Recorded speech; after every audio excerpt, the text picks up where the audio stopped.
चरण की उनका आप वाचन करें।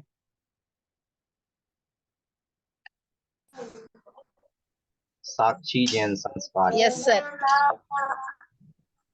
सभी यस प्रार्थना सर। वंदना की मुद्रा को धारण करेंगे, दोनों हाथ जोड़ लेंगे। मंगलम भगवान वीरो मंगलम गौतमो गणी मंगलम कुंद कुंदाद्यो जैन धर्मोस्तु मंगलम सर्व मंगल मांगल्यम सर्व कल्याण कारणम प्रधानम सर्वधर्माणां जैनम जयतु शासनम। जय जिनेन्द्र सर। जय। बहुत बहुत धन्यवाद साक्षी मैम। इसी मंगलमय मंगलाचरण के साथ आज के प्रशिक्षण सत्र विद्यार्थी मनोविज्ञान एवं कक्षा प्रबंधन, इस पर प्रशिक्षण के लिए मैं सम्मानीय प्रशिक्षिका मीनाक्षी मैम के लिए आमंत्रित करूंगा कि वह आज के सत्र को गति प्रदान करें। सम्मानीय प्रशिक्षिका जी। धन्यवाद नीरज जी। नमस्कार, जय जिनेन्द्र सभी को। कैसे हैं आप सब? जी, आप सभी को चैट जी बॉक्स बढ़िया में है। प्रतिक्रिया देना है। आप हमारे एक फैमिली मेंबर हैं। आदर्श एवं फैमिली ग्रुप है हमारा, और सभी को अपनी प्रतिक्रिया देनी है और संवाद भी सभी को करना है, कोई नहीं रहेगा। मैं बहुत अच्छी हूँ। I am fine ma'am. बढ़िया बढ़िया नंदिनी जी, अच्छी बात है। मनोज जी अच्छे हैं आप, बड़ी अच्छी बात है। जूही जी बढ़िया है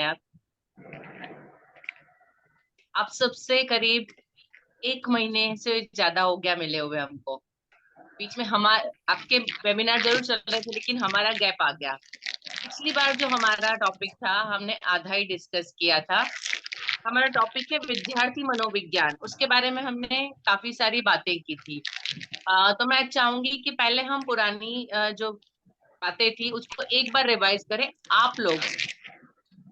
आप बताएं कि आपको उसको हेडिंग को पढ़ के क्या याद आता है, हमने क्या बातचीत की थी, फिर हम आगे चलेंगे। मैं चाहूंगी सब लोग एक एक टॉपिक को यदि डिस्कस करेंगे तो हम सारे टॉपिक डिस्कस कर लेंगे। ठीक है? थोड़ा सा एक फास्ट रिवीजन हो जाए एक बार। सजल जी प्लीज पीपीटी शेयर करेंगे।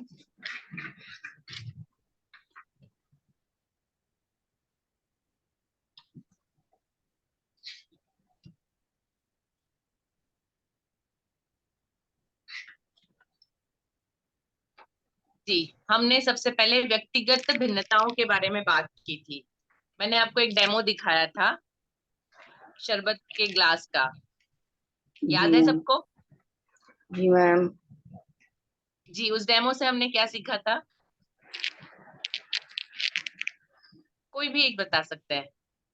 जी, लवी सहगल, अनम्यूट करो, बताओ।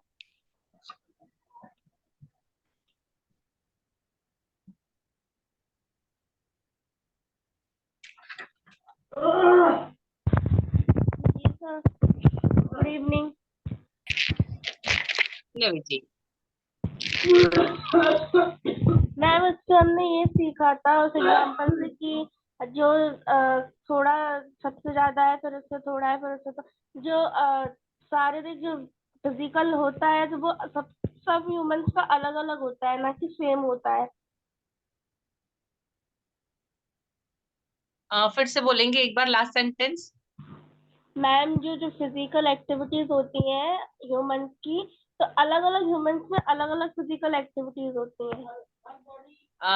फिजिकल एक्टिविटी नहीं, मेंटल कैपेबिलिटी। आप बाकी सब सही है। जो सबकी मेंटल कैपेबिलिटी होती है सबकी अलग अलग होती है। हमने बहुत सारे अलग तरह के ग्लास लिए थे, और जो शरबत था मतलब हम जितना नॉलेज देते हैं वो यस सर। सब लोग अपनी अपनी कैपेसिटी के हिसाब से लेते हैं। यस ठीक है? सर। बढ़िया लवी जी, धन्यवाद। Thank you ma'am. शारीरिक भिन्नता, आप शायद शारीरिक भिन्नता के बारे में बता रही कि फिजिकल कैपेसिटी सबकी अलग होती है। यस ठीक है मैम। जी। ठीक है, चलिए। फिजिकल कैपेसिटी से हमने बताया था, कोई बहुत ज्यादा स्ट्रांग होता है, पावरफुल होता है, कॉन्फिडेंट होता है, कोई दूसरा फिजिकली कमजोर होता है तो वो शायद ठीक से ध्यान नहीं दे पाता है क्लास में। जी, सेकंड, बौद्धिक क्षमता में भिन्नता।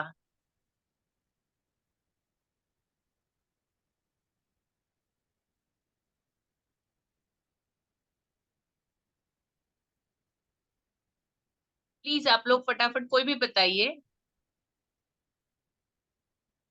बोलना सबको जी, है। अगर जिसके लिए भी याद हो तो वह जरूर अपनी प्रतिक्रिया दें कि बौद्धिक क्षमता एवं भिन्नता इस पर कोई बोलना चाहता है? मनोज सर, आप बोलेंगे इस पर? म्यूट हैं आप।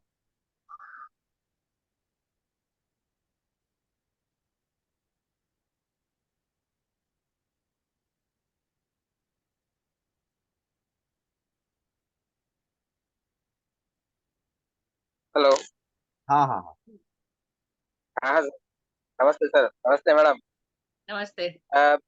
जी, बौद्धिक क्षमता से जहाँ तक मैंने पिछला प्रशिक्षण तो नहीं लिया था, लेकिन जहाँ तक हमारा मानना है कि हर व्यक्ति की जो है अलग अलग बौद्धिक क्षमताएं होती है, सीखने की, सिखाने की, अ, हर चीज में मतलब जो है बौद्धिक क्षमता से तो यही समझ में आ रहा है, जिससे कुछ व्यक्ति सीख रहा है तो कोई जल्दी सीख जाता है, कुछ को मतलब थोड़ा सा टाइम लगता है, कोई बहुत मतलब देर में सीख पाता है, तो यही भिन्नता मतलब मुझे समझ में आ रहा जी मनोज जी, बिल्कुल सही है। अगला है मनोदृष्टि की भिन्नता।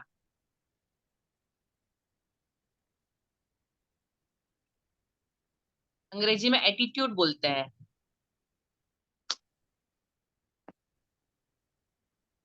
जी, जिसे भी याद हो तो वह जरूर अपनी बात रखें अनम्यूट करके। दिलीप, आप बोल रहे हैं? Yes sir. जी। सर, मनोदृष्टि यानी कि किसी बच्चे की या किसी व्यक्ति की में वह मनोदृष्टि होती है जिसमें कोई बच्चा या कोई व्यक्ति किसी चीज को देखकर कितनी कम समय में उसको कैच कर सकता है, उसके बारे में क्या जान सकता है, और देखकर उसके बारे में पूरी नॉलेज का पता लगा सकता है कि इसमें, जैसे किसी बच्चे को कोई क्लास में जाए तो कोई टॉपिक पर बात की जाए, समझाई जाए, तो बच्चे का मानसिक दृष्टि कितनी तेज होती है, बुद्धि क्षमता के आधार पर डिपेंड रहती है बच्चे की मनोदृष्टि। यदि किसी दिलीप बच्चे जी, सॉरी दिलीप जी, आपको डिस्टर्ब कर रही हूँ, थोड़ा सा डिफरेंट है यहाँ पे। मैंने बताया इंग्लिश वर्ड एटीट्यूड, या हम जिसको बोल सकते हैं रवैया। किसी भी बात को देखने का, समझने का, बच्चों का रवैया कैसा होता है, बच्चे कैसे उस पर रिएक्ट करते हैं, उस चीज को कैसे लेते हैं, हर जी एक की मैडम। मतलब मनोदृष्टि, उनका मन किस तरह से देखता है, हम जिस जी चीज को सिखा रहे हैं वो किस तरीके से सीख रहे हैं, किस तरीके से ले रहे हैं, उनका एटीट्यूड। जी, जी मैडम। ठीक है, वो सबका अलग होता है। जी मैडम, वो डिफरेंट होता है सारे बच्चों का, जी जी। हर पर्सन का। Okay madam. नेक्स्ट है उपलब्धि में भिन्नता।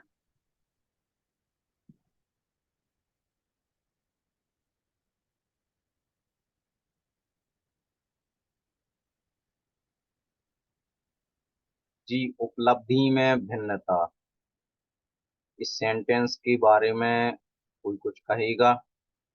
जो हमने पूर्व में ट्रेनिंग ली थी तो इस टॉपिक पर मैम ने हमें बताया था। जी, शायद मैम हमें लगता है कि काफी गैप हो गया है, तो जी, हो सकता है तो मुझे दिमाग से लगता है निकल मुझे गया। रिपीट कर देना चाहिए सारे। जी जी, बिल्कुल बिल्कुल। जी, जब तक मैम रिपीट करेंगी, आपके लिए एक बार हम पुनः बता दें कि जिन्होंने भी अपने वीडियो को ऑफ करके रखा है, प्लीज आपसे अनुरोध है कि अपने वीडियो को ऑन रखें। कोई समस्या है आप चैट बॉक्स में बताएं। ये हमारी क्लास का डिसिप्लिन है और सम्मान है, तो हम ये अपेक्षा आपसे रखते हैं कि आप हमारी इस ऑनलाइन कक्षा का जरूर से सम्मान रखें, क्योंकि जो ये वेबिनार है ये साधारण नहीं है। तो इसके महत्व को आप समझें। और जिनका भी वीडियो ऑफ है, हमारी आवाज यदि उन तक पहुंच रही है, तो अपना वीडियो आप एनी टाइम खोल के रखें। प्रॉब्लम है आप चैट बॉक्स में शेयर करें। ये वन वे कम्युनिकेशन नहीं चलेगा, ये हम स्ट्रिक्टली आप सभी से बोल रहे हैं। जी, निधि जी का मैसेज आया कि आप ट्रेन में हैं। बाकी रजनी जी, कल्याणी जी, कंचन जी, आयुषी जी, वंदना लोधी जी और राधा यादव जी, रक्षा रावत जी, आप फिजिकल और मेंटली, हम चाहते हैं कि आप फिजिकल भी हमारे ट्रेनिंग सेशन से जुड़े और मेंटली भी जुड़े। तो इसलिए आपका वीडियो ऑन होना बहुत ही आवश्यक है। जी प्लीज मैम कंटिन्यू। जी, मैं नीरज जी की बात से सहमत हूँ। यदि हम क्लास में बैठे हैं और हम एक दूसरे को देख नहीं सकते हैं तो पढ़ाने या पढ़ने में या बात करने में मजा नहीं आएगा। आप लोग यदि ऑन रखेंगे तो मैं आपके चेहरे देख के समझ सकती हूँ कि मेरी बात आपको कितनी समझ में आई। इसलिए रिक्वेस्ट है, प्लीज आप वीडियो ऑन रखिए। ठीक है, उपलब्धि में भिन्नता हमने ये डिस्कस किया था कि हर एक बच्चे की उपलब्धि अलग अलग विषय में अलग अलग तरह की होती है। कोई ड्राइंग में अच्छा होता है, कोई पर्टिकुलर सब्जेक्ट में अच्छा होता है, किसी को मैथ्स बहुत अच्छा आता है लेकिन लैंग्वेज में अच्छा नहीं है, किसी को लैंग्वेज बहुत अच्छी आती है तो मैथ साइंस में थोड़ा सा पीछे हो जाता है, कोई गाने में बहुत अच्छा है, या कोई किसी फिजिकल एक्टिविटी में बहुत अच्छा है, कोई किसी पर्टिकुलर गेम में बहुत अच्छा है, कोई एक्टिंग बहुत अच्छी करता है। तो हर एक की उपलब्धि अलग अलग होती है, तो उसके हिसाब से हर एक विषय के अंदर उनका जो रुझान है वो अलग होता है। यदि उसको मैथ्स अच्छा लगता है, बच्चे को आता है, तो मैथ्स के पीरियड में बहुत अच्छा बिहेव करेगा। लेकिन वहीं यदि उसको लैंग्वेज में प्रॉब्लम होती है तो उसका बिहेवियर बदल जाएगा। तो यदि आप दो टीचर से पूछे, उसकी लैंग्वेज के टीचर और इंग्लिश की मैथ्स के टीचर, तो उन दोनों के व्यूज बच्चे के बारे में अलग होंगे। तो इस आप जब जाते हैं तो आपके विषय में बच्चे की उपलब्धियां क्या है या रुझान क्या है, तो उसके हिसाब से भी आपको डिफरेंस दिखेगा। नेक्स्ट पे चलेंगे। उसके बाद हमारा जो नेक्स्ट था वो था मोटर क्षमता। मोटर क्षमता मीन फिजिकल एबिलिटी। आज हम उसको डिटेल में डिस्कस करने वाले हैं। बच्चा अपने सारे अंगों का उपयोग, हाथ का, पैर का, उंगलियों का किस तरीके से करता है। और कुछ बच्चे के हम देखते हैं हैंडराइटिंग बहुत अच्छे होते हैं, कुछ बच्चे कोई काम दिया तो उसको बहुत अच्छे से कर सकते हैं, लाइन में बन सीधे चलना, खड़े रहना, सावधान में खड़े रहना बहुत अच्छे से करते हैं, कुछ बिल्कुल नहीं कर पाते। कुछ होते हैं वो एक ही क्लास के, एक ही उम्र के बच्चे हैं, लेकिन वो कहीं पे भी जंप करना, चढ़ना, झूले पे चढ़ना आराम से कर लेते हैं, लेकिन दूसरे बच्चे उसके बिल्कुल अपोजिट बिहेव करते हैं, डरते हैं, उनको सीधे चलने में प्रॉब्लम होती है। सो ये उनके फिजिकल मोटर क्षमता में डिफरेंस होता है। उसके बाद है लिंग भेद। लिंग भेद मैंने बताया था, डिटेल में समझाया था कि जब लड़का जन्म लेता है तो उसका शरीर बड़ा होता है, और जब लड़की जन्म लेती है तो उसका दिमाग 100% डेवलप होता है, बाकी का डेवलपमेंट बाद में होता है। तो ये डिफरेंस उन लोगों का पूरी उम्र चलता है। हम क्या करते हैं, बच्चों को एडमिशन देते हैं तो उनकी उम्र के हिसाब से देते हैं। तो जिस क्लास में लड़के लड़कियां एक ही उम्र के हैं, लड़कियां मेंटली ज्यादा बड़ी होती हैं, फिजिकली कम होती है, और लड़के फिजिकली ज्यादा बड़े होते हैं और मेंटली उनसे कम होते हैं। जनरली मैंने आपको एक एग्जांपल दिया था कि 10th 12th बोर्ड के रिजल्ट आते हैं तो उसमें ये लिखा होता है कि लड़कियां नंबर मार गई, बाजी मार गई। बेसिकली उनका दिमाग ज्यादा मैच्योर होता है, तो स्वाभाविक सी बात है फिजिकली बच्चे स्ट्रांग होते हैं क्योंकि बर्थ के साथ होते हैं। तो ये लिंग भेद होता है। हम लोग उम्र के हिसाब से चलते हैं, लेकिन उसके लिंग के हिसाब से, बच्चों के जेंडर के हिसाब से उनकी चॉइस में, उनके कंसंट्रेशन में, हर एक चीज में फर्क पड़ता है। उसके बाद है आर्थिक स्थिति। कौन किस घर से आ रहा है, उसके घर में किस तरह का माहौल है, आर्थिक स्थिति किस तरह की है। बहुत छोटे छोटे एग्जाम्पल होते हैं, बच्चा नोटबुक किस तरह की लाता है, बच्चा कंपास कैसा लाता है, वो पेन पेंसिल कैसे यूज करता है, उसका भी इम्पैक्ट उनकी पढ़ाई पे। यदि उसके पास छोटी सी पेंसिल उसको नहीं समझ में आया, उसको बाजू वाले की पेंसिल बड़ी लगी, तो उसका वो डिस्ट्रैक्शन हो जाता है। उसके घर में जो माहौल मिल रहा है, आर्थिक माहौल है, उसका असर उन पे पड़ता है, उनकी पढ़ाई पे दिखता है। रुचि में भिन्नता। बच्चे किस चीज में रुचि लेते हैं, उनको क्या अच्छा लगता है। किसी एक चीज में रुचि है तो बच्चा उसमें, यदि उसको मतलब कुछ इनाम मिल गया, कुछ मिल गया, तो वो उस काम को करेगा, लेकिन दूसरे में जहाँ पे उसकी गलती हो गई, उसको डांट पड़ गई, तो अगली बार उसमें ध्यान नहीं देगा। तो बच्चों की रुचि के ऊपर भी होता है पढ़ाई में। हम जब पढ़ा रहे हैं और यदि उनको लेसन पर्टिकुलर नहीं पसंद आ रहा है, तो भी शायद आपकी क्लास में उनका जो ध्यान है वो कम होगा। उसके बाद हमने पढ़ा था भावात्मक भिन्नता। इमोशनली बच्चे कैसे होते हैं, कुछ बहुत मस्त मौला होते हैं, आप सब लोगों के साथ मिलते हैं, जुलते हैं, खुश रहते हैं। कुछ होते हैं बिना किसी बात के भी उनके मतलब मूड ठीक नहीं होते हैं, किसी ने कुछ भी बोल दिया तो उनको बुरा लग जाता है, कॉन्सेंट्रेट नहीं कर पाते, हर छोटी बात से उनको फर्क पड़ता है। तो ये भावात्मक भिन्नता बच्चों में देखने को मिलती है। फिर है व्यक्तित्व भिन्नता, पर्सनालिटी डिफरेंस।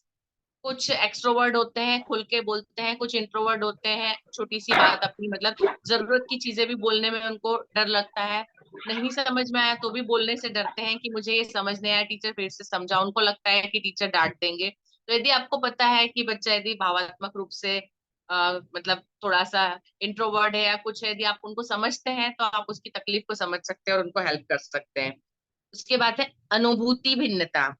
अनुभूति मीन्स परसेप्शन, किसी चीज को देखकर समझना। मैंने एग्जांपल दिया था 6 और 9, है ना, आपकी तरफ से 6 दिख रहा है, मुझे किस परसेप्शन, अनुभूति मतलब है किसी भी चीज को देखकर हम क्या समझते हैं। एक बहुत सिंपल एग्जांपल जो सालों से लोग देते हैं, सबको पता है। एक ग्लास यदि आधा भरा है पानी से तो कोई बोलता है आधा भरा हुआ है, कोई बोलता है आधा खाली है, कोई बोलता है पूरा भरा है उसमें हवा पानी दोनों है। तो ये सबका परसेप्शन है, कौन उसको किस तरीके से देखता है। ठीक है, तो बच्चों का परसेप्शन कैसा है, वो किस तरह से किसी भी बात को लेते हैं, उससे भी उनकी पढ़ाई पर फर्क पड़ता है। वातावरण, किस वातावरण से आते हैं घर में, यदि वातावरण ऐसा है कि पढ़ाई चलती है, भाई बहन है, आपस में हेल्प करते हैं, तो बच्चा पढ़ने में अच्छा होता है। लेकिन यदि घर का वातावरण ऐसा है कि मतलब किसी को फुर्सत नहीं है बच्चे के साथ बैठने की, देखने की, वो लोग उदासीन है या उनके घर में इतना माहौल नहीं है, और आएगी बेटा। इस तरह हाँ की मैं भाषा उठी उपयोग आई करना, बहुत सारी चीजें होती है, उसका घा प्रभाव घड़ी का पड़ता है। उसके बाद हमने लास्ट में कहा था प्रतिभा या योग्यता। हर एक में कोई एक प्रतिभा होती है, हर एक में कोई एक आर्ट होता है।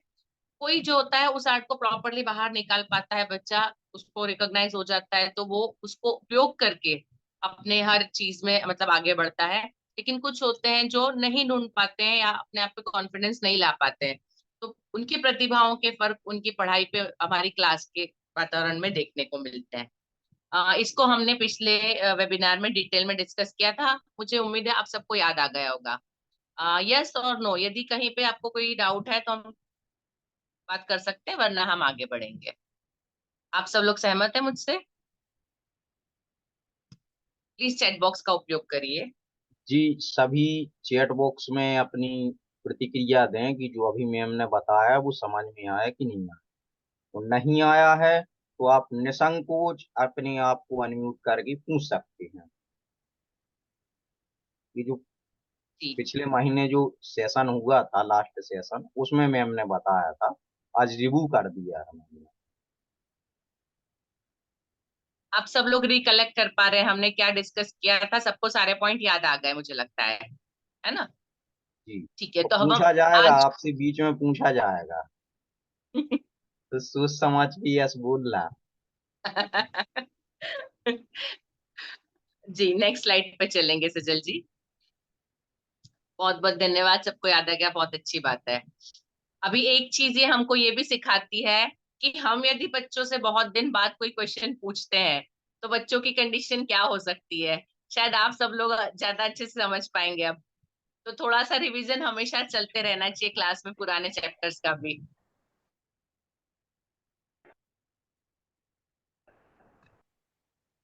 नेक्स्ट स्लाइड पे चलेंगे।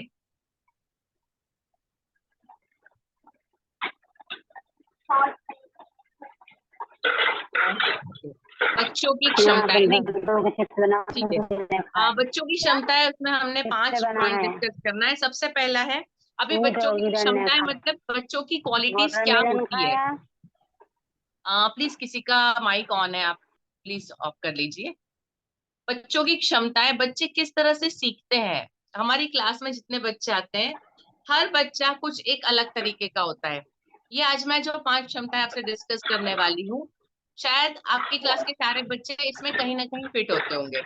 सबसे पहला है हमारा ज्ञान प्राप्ति या अनुभूति, कॉग्निशन जिसको बोलते हैं। कॉग्निशन मतलब जो हम बेसिकली जिसके साथ डील करते हैं, बच्चों की दिमागी क्षमता वो कैसी होती है। अभी जिनका कॉग्निशन लेवल अच्छा होगा, बुद्धि अच्छी होगी, आप उनको कैसे पहचानेंगे और उनकी क्या क्या प्रॉब्लम हो सकती है? एक तो वो जानकारी बहुत सारी रखते हैं। आजकल जैसे गूगल हो गया है, तो ये होता है कि हमारा कोई भी टॉपिक होता है तो बच्चे उसके पहले उसके बारे में गूगल पे से जानकारी ढूंढ लेते हैं, या आप यदि कुछ बताते हैं तो ऐसे बच्चों को यदि कुछ समझ में आता है, उसके बारे में और जानना है, तो वो घर जाके गूगल करते हैं। मेरे पास 7 बच्चे, बहुत सारे 6-7 के बच्चे हैं, यदि कोई टॉपिक हमने डिस्कस किया तो वो घर जाके गूगल करते हो, फिर नेक्स्ट डे आके पूछते कि मैम हमने गूगल में देखा, उसमें तो ऐसा लिखा है, आपने ऐसा कहा, तो ऐसा क्यों? उन बच्चों के पास जिनका कॉग्निशन लेवल हाई है, किसी भी चीज को आसानी से एक्सेप्ट नहीं करते, उनके सामने बहुत सारे क्वेश्चंस रेज करते हैं, उनके दिमाग में बहुत सारी बातें चलती है, वो हर जगह उस आपकी जो बात है उसको मतलब कसौटी पे तौलते हैं कि ये कितना सही है, कितना गलत है। फिर अपनी मतलब वो आपको गलत साबित नहीं कर रहे, लेकिन उनका अपना जो ज्ञान है उसको वो मतलब चेक करते हैं कि उन्हें जो पता है वो कितना सही है, और जो हमने बताया उसके साथ वो कैसे मेल खाता है। बहुत ज्यादा जिज्ञासु होते हैं, उनके दिल में बहुत सारे क्वेश्चन होते हैं। जब आप कोई एक बात बताते हैं तो उससे रिलेटेड दूसरी बातें उनके दिमाग में आती रहती है। बहुत लंबे टाइम तक वो कंसंट्रेट कर सकते हैं। आप यदि कोई बात बता रहे हैं तो काफी देर तक आप मतलब यदि बता रहे हैं तो वो कंसंट्रेट करके सुनते रहेंगे आपको। कोई आप उनको यदि प्रॉब्लम दे देते हैं, कोई नई बात बता देते हैं, तो वो अपनी तरफ से उसके सॉल्यूशन ढूंढने की कोशिश करते हैं। ठीक है, उनकी जो कल्पनाएं होती है ना, असामान्य होती है। अभी एक एग्जांपल देती हूँ। मतलब एक बच्चा, ऐसे टीचर ने पूछा कि मतलब बताया कि पेड़ों के बारे में कि ये कौन सा फल कौन से कहाँ लगता है। तो छोटे छोटे फल होते हैं जो सब, जैसे बैंगन है, और ये तो ये छोटे उसके पौधे होते हैं, और सेब वगैरह का पेड़ होता है। तो बोलता है फिर तरबूज इतना बड़ा है तो तरबूज बड़े पेड़ पर क्यों नहीं लगता है? क्योंकि तरबूज बड़ा है तो उसको बड़े पेड़ के ऊपर होना चाहिए। एक सिंपल मतलब बच्चों के दिमाग में आने वाली बात है। फिर वो इतनी पतली बेल पर क्यों लगता है? टीचर उसको जवाब देते हैं कि भाई सेब ऊपर से सिर पे गिरेगा तो शायद आपको थोड़ी सी लगेगी, ज्यादा नहीं, और ये तरबूज ऊपर से आपके सिर पे गिरा तो क्या होगा? थोड़ी कभी कभी मतलब क्लास के अंदर ऐसी बातें हो जाती। डेफिनेटली टीचर उसको बाद में समझाती है भाई किस तरीके से, मतलब कहाँ के बेलों पे उगते हैं, जमीन पे रहते हैं, इतने बड़े फल हैं, वजन नहीं झेल सकते। बहुत सारी चीजें साइंटिफिकली बच्चों को समझाई जा सकती है, लेकिन इस तरह के क्वेश्चन उनके दिमाग में आते हैं। मतलब आपको लगेगा कि ये बहुत फनी है, कुछ अजीब है, लेकिन ऐसे ही बच्चे यदि वो मतलब वो पेड़ के नीचे बैठ के यदि वो नहीं सोचते कि ये एप्पल नीचे क्यों गिरा, तो शायद हमको आज मतलब पता ही नहीं होता कि ग्रेविटेशनल फोर्स कुछ होता है। तो इस तरह के बच्चे थोड़े से स्पेशल होते हैं। ठीक है। दूसरा, परफेक्शनिस्ट होते हैं, उनको हर चीज परफेक्ट चाहिए। जब आप बता रहे हैं तो भी, जब वो खुद काम कर रहे हैं तो भी, वो एक लाइन भी रह जाएगी तो पहले मुझे ये लाइन करने दीजिए, उसके बाद हम आगे बढ़ेंगे। उनके बहुत सारे अपने मतलब कुछ वो होते हैं। बौद्धिक प्रक्रियाओं में रुचि लेना उनका इंटरेस्ट होता है। कहीं पे भी उनको लगता है कि यहाँ दिमाग लगाने वाली बात है, यहाँ कुछ करना है, तो उस चीज में उनका इंटरेस्ट रहेगा, वो तुरंत उसमें इन्वॉल्व होंगे। ठीक है। नया कुछ आप बताते हैं तो उनको मतलब ग्रास्पिंग पावर बहुत होता है। कोई चीज नहीं आती है तो वो तुरंत उसको याद रखते हैं, और फिर उसके बारे में आगे सोचना शुरू करते हैं, और उस चीज को यदि नेक्स्ट टाइम वो बात आती है तो वो उसको रिलेट कर पाते हैं। रीडिंग उनकी फास्ट होती है, तेजी से पढ़ते हैं, तेजी से लिखते हैं, और ऑलवेज क्वेश्चन, ऐसा होगा तो क्या होगा, ऐसा नहीं होगा तो क्या होगा, ऐसा क्यों है, इस तरह के क्वेश्चंस उनके हमेशा रहते हैं। ठीक है। ये जिनकी कॉग्निशन पावर अच्छी है, ये उनके गुण है। अ, आप लोग शायद अपनी क्लास के बच्चों से रिलेट कर पा रहे हैं। आप, मैं जब ये सारी बता रही हूँ बातें, तो आपको समझ में आ रहा है कि मेरे क्लास में ये बच्चा इस लेवल में आता है, ये बच्चा इस लेवल में आता है। यस और नो?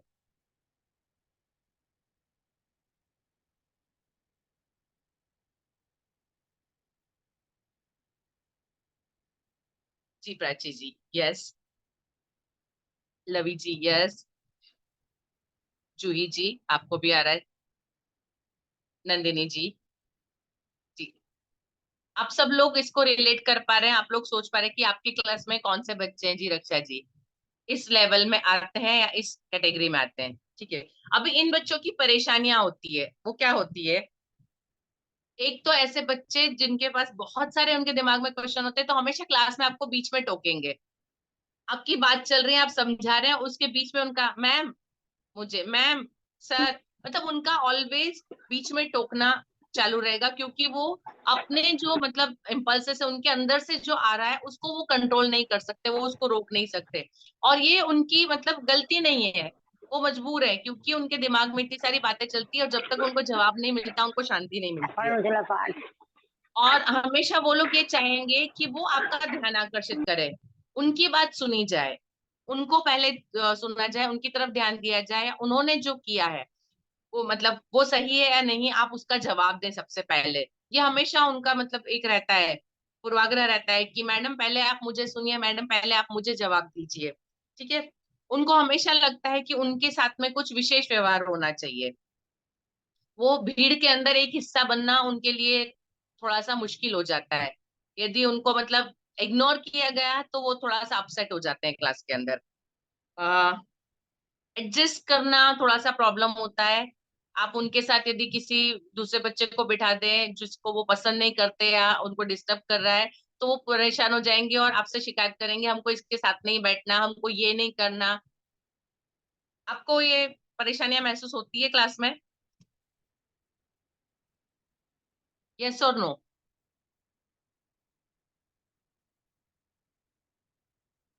जी लवी जी। जी जूही जी।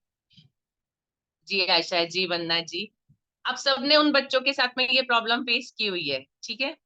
अभी यहाँ पे एक चीज क्या होती है, एक तो वो लोग है ना अति आत्मविश्वास से पीड़ित होते हैं। यदि उनकी कोई चीज गलत हो गई तो वो वि- विश्वास नहीं करेंगे, मानेंगे नहीं, उसको एक्सेप्ट नहीं करेंगे, नहीं ऐसा तो होगा ही नहीं, मैंने ऐसा कहा है, मैंने ऐसा मतलब ये चीज मैंने देखी है।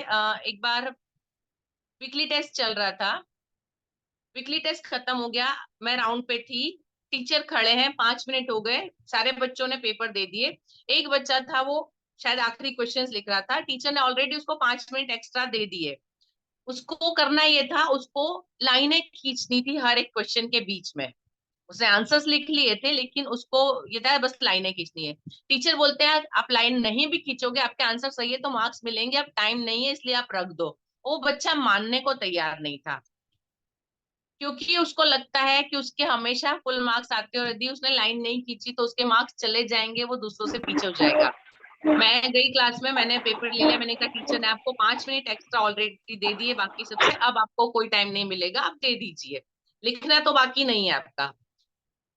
पेपर तो दे दिया लेकिन क्लास में जाके इतना रोया, इतने सारे मतलब वो कि उसको टीचर को मेरे पास फिर से भेजना पड़ा प्रिंसिपल ऑफिस कि जाओ आप प्रिंसिपल मैम से मिल के आओ, प्रिंसिपल मैम ने आपका पेपर लिया, फिर मेरे सामने आके रोके। तो ये इस तरह के बच्चे वो, क्योंकि वो रैंकर है तो वो किसी भी चीज को एडजस्ट करना उनको मतलब कहीं पे भी वो एडजस्ट करने को तैयार नहीं थे, ऐसी बात को एक्सेप्ट करने को तैयार नहीं होते हैं। ठीक है। एक प्रॉब्लम होती है इन बच्चों में, एक बीमारी है ADHD, attention deficit hyper activity disorder.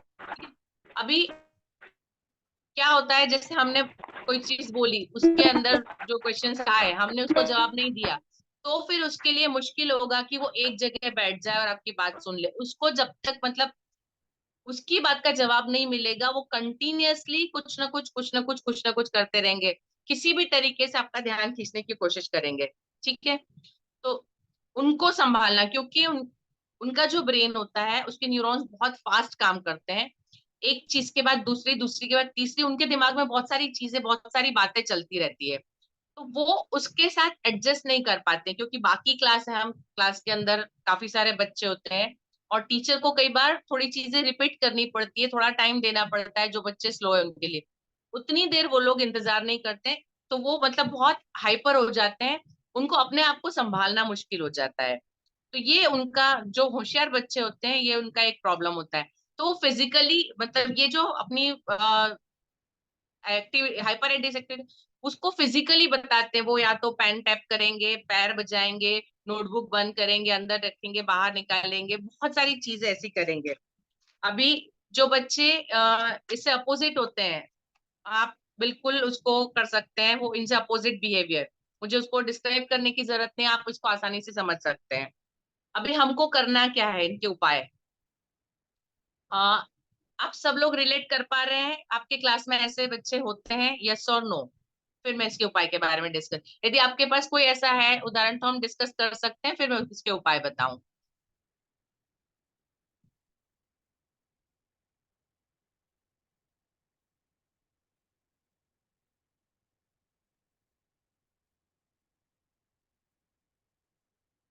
आप यदि कोई किसी स्पेसिफिक बच्चे के बारे में डिस्कस करना चाहते हैं तो हम डिस्कस कर सकते हैं, उसके बाद में इसके उपायों के बारे में मैं आपसे बात करूं।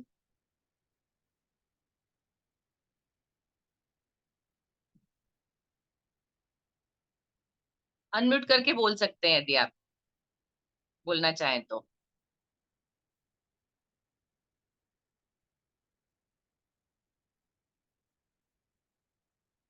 देखिए मेरे पास बोलने को बहुत कुछ होता है, लेकिन कभी कभी थोड़ी देर बाद मुझे भी लगता है कि ये वन वे हो रहा है, थोड़ा सा बोरिंग फील होता है। आप लोग सामने से बोलेंगे तो मजा आएगा।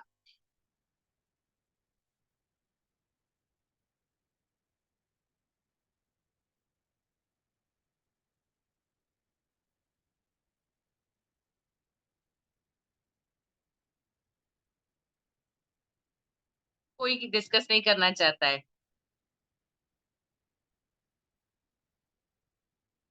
जी मैं उपाय बताती हूँ, ठीक है। इसके उपाय में ये हो सकता है, आप उस बच्चे से थोड़ी डिटेल में बातचीत करिए। जब भी आप उससे बात करते हैं, उसको किसी बच्चे की तरह ना ट्रीट करके उसको एज अ पर्सन ट्रीट करिए। आप उससे इसी तरह से, जैसे हम बड़ों से डील करते हैं, बातचीत करते हैं, आप उससे इस तरह से बात करिए, ठीक है। और आपकी बातचीत उसके साथ लंबी होनी चाहिए ताकि वो अपनी पूरी बात आपके सामने रख सके। मतलब उसके जितने भी अंदर से मतलब भाव निकल रहे हैं वो सारे बातचीत में बाहर आ जाने चाहिए।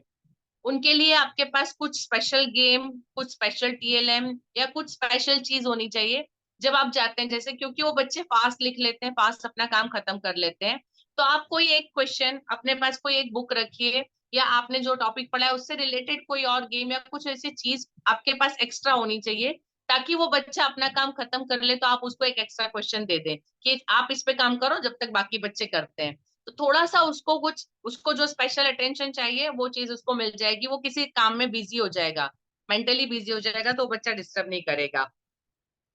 आप उसको डिटेल में लिखने को दे। जब बाकी सब बच्चे काम शॉर्ट में करते हैं, 2 लाइन का आंसर लिख रहे हैं, आप उसको बोलिए कि आप इसको डिस्क्राइब करिए या आप इस पर्टिकुलर क्वेश्चन को ढूंढिए। आप उसको कोई भी काम दे सकते हैं कि आप बुक में से देख के इस चीज को लिखिए या इस चीज को अपने शब्दों में डिस्क्राइब करिए, या किसी और बच्चे के साथ बिठा सकते हैं कि आप इसको हेल्प करिए, इसको ये चीज नहीं समझ में आ रही है, ठीक है। तो वो बच्चा जब दूसरों को हेल्प करेगा तो वो बिजी हो जाएगा, उसका जो अपना नॉलेज है, उसको जो बात बतानी है वो बाहर आ सकती है उस तरह से, ठीक है। उसके व्यवहार की चर्चा करें। जैसे मैंने बताया कि वो बच्चा बार बार मतलब आपको बोलता है, डिस्टर्ब करता है, जब बिहेवियर डिस्टर्ब होता है तो आप उसको बताइए शांति से कि बाकी सारे बच्चे बैठे हैं, जब आप अकेले इस तरह से बोलते हैं, इस तरह से पूछते हैं तो डिस्टर्ब होता है माहौल में। जो मतलब एक तल्लीनता बनी होती है क्लास में, वो टूट जाती है। बाकी बच्चे फिर यदि आप जैसे क्वेश्चन पूछे, हर बच्चा इस तरह से क्वेश्चन पूछेगा तो पूरी क्लास डिस्टर्ब होगी और हम कोर्स नहीं कर पाएंगे, हम आपको पूरी बात नहीं बता पाएंगे। आप जब उसको इस तरह से डिटेल में एज ए पर्सन बात करेंगे तो बच्चा उस डेफिनेटली, क्योंकि उसका लेवल है, तो वो उस बात को समझेगा, ठीक है।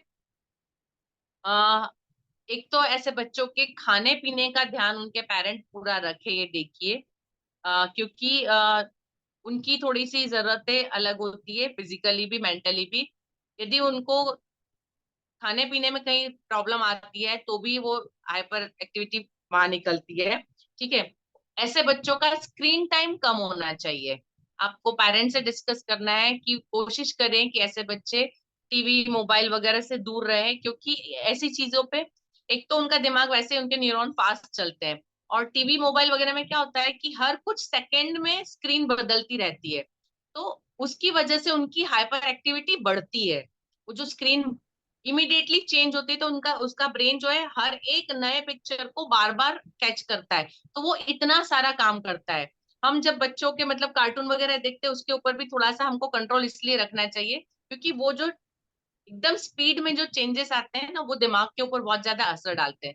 और उसके बाद बच्चे को उतनी एक्टिविटी देखने की आदत पड़ जाती है तो उसको कोई भी स्लो चीज या कोई भी शांति वाली वो चीजें वो समझ में नहीं आती है, वो उससे एडजस्ट नहीं कर पाते हैं। तो उनका स्क्रीन टाइम कम करने की जरूरत है। उनके लिए मेडिटेशन, अभी मेडिटेशन बच्चे हमारी तरह बैठ के बिल्कुल हाथ जोड़ के बैठ गए 15 मिनट एक जगह पे, पॉसिबल नहीं है। उनके लिए मेडिटेशन क्या हो सकता है, उनको कोई एक बड़ा सा पिक्चर दे के कलर करने को दे दिया जाए, कोई जैसे हम मतलब गांव की औरतें ये करती है, बड़े मजाक में कहते हैं लेकिन बहुत अच्छा तरीका है। बोले उनको 2-3 तरह की दालें इकट्ठी करके, या वो साबुत अनाज होते हैं वो इकट्ठे करके दे दो, और बच्चों को बोलो अलग करो। मतलब इस तरह की एक्टिविटी जिसमें वो कुछ फिजिकली मेंटली दोनों तरीके से बिजी रहते हैं, तो वो मतलब उनका जो भी हाइपर एक्शन है वो निकल जाएगा। एक जगह थोड़ी ज्यादा टाइम के लिए वो बने रहेंगे। कुछ उनको पजल्स या कुछ ऐसे गेम्स की जिसको सॉल्व करने में उनको टाइम लगता है, इस तरीके से हम उन बच्चों का कंसंट्रेशन बढ़ा सकते हैं। उनका मेडिटेशन ये हो सकता है कि वो किसी एक चीज में लंबे टाइम तक ध्यान दे, स्क्रीन से दूर रहे, तो वो लोग उसको मतलब कंसंट्रेशन उनका हम प्रॉपर एक जगह पे ज्यादा लंबे समय तक रुकना, ये हम कर सकते हैं। आई होप आप लोग अग्री है मेरे उपायों से। पॉसिबल है आप लोगों के लिए क्लास में करना। आप लोग अनम्यूट होके भी बोल सकते हैं प्लीज। जी लवी जी। इसके अलावा यदि आप कोई तरीका अपनी कक्षा में अपनाते हैं तो आप हमको बता सकते हैं, हमको भी एक नया तरीका मिलेगा सबको। कोई और तरीका है आपकी क्लास में जो आप उसमें करते हैं ऐसे बच्चों के साथ?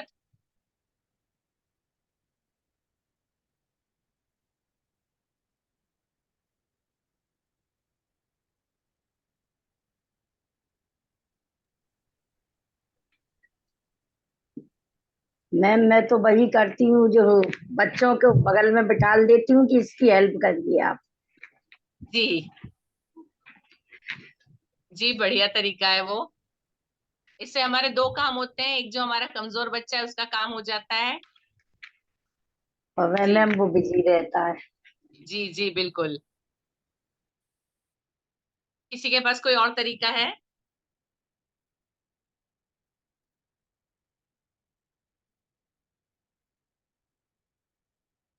ठीक है, चलिए हम नेक्स्ट पे चलते हैं। नेक्स्ट है हमारा सामाजिक संपर्क, सोशल इंटरेक्शन।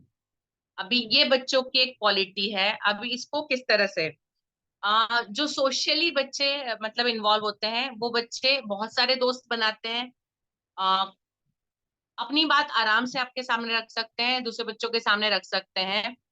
आ, कोई भी यदि मतलब हम ग्रुप एक्टिविटी देते हैं, जैसे कोई एक काम कहा हमने जिसको 2-3 बच्चों को मिलके करना है, तो वो बच्चे उसमें तुरंत ऐड हो जाएंगे, ग्रुप का एक पार्ट बन जाएंगे, उस सारे काम को कर सकते हैं। दूसरों को फॉलो करना उनको बहुत अच्छा आता है। यदि कोई किसी एक ने कुछ इंस्ट्रक्शन दिया, एक के साथ करना है, किसी ने से, तो वो उसको तुरंत फॉलो करेंगे और तुरंत उसके साथ एडजस्ट हो जाएंगे, घुल मिल जाएंगे उसमें। कंपटीशन करना उनको अच्छा लगता है, क्योंकि उनको दूसरों के साथ जितना मिलने का मौका मिलेगा वो उतना ज्यादा उसके साथ रहना चाहेंगे। उसके बाद उनको सोशली मतलब सामाजिक अनुमोदन चाहिए, उनको सोशली रिकॉग्निशन चाहिए होता है कि दूसरे लोग मिले। जैसे कुछ लोग आपने देखे आएंगे, वो आके चुपचाप अपनी जगह ले लेंगे। कुछ लोग होते हैं वो आएंगे, सबसे हाय हेलो सबसे बोलना, किसी ने जवाब नहीं दिया तो उसको सामने से बुलाएंगे, ये एक नेचर होता है। तो जो सोशल लोग होते हैं वो हर एक नहीं के साथ मतलब उनको चाहिए कि जब वो दूसरों से बोलते हैं दूसरे भी सामने उनको रिकॉग्नाइज करे, उनको उत्तर दे, उनके साथ रहे। ठीक है। एक दूसरा होता है लीडरशिप क्वालिटीज, इनमें बहुत अच्छी होती है।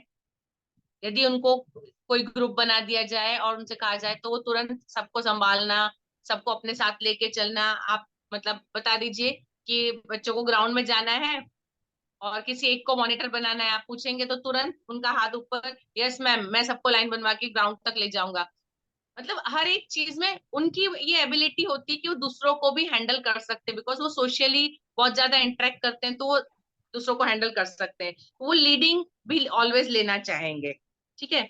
उसके बाद उनको संचार के साधनों में रुचि होती है, मतलब कैसे किसी दूसरे लोगों से मिलने का मौका, बोलने का मौका मिलता है।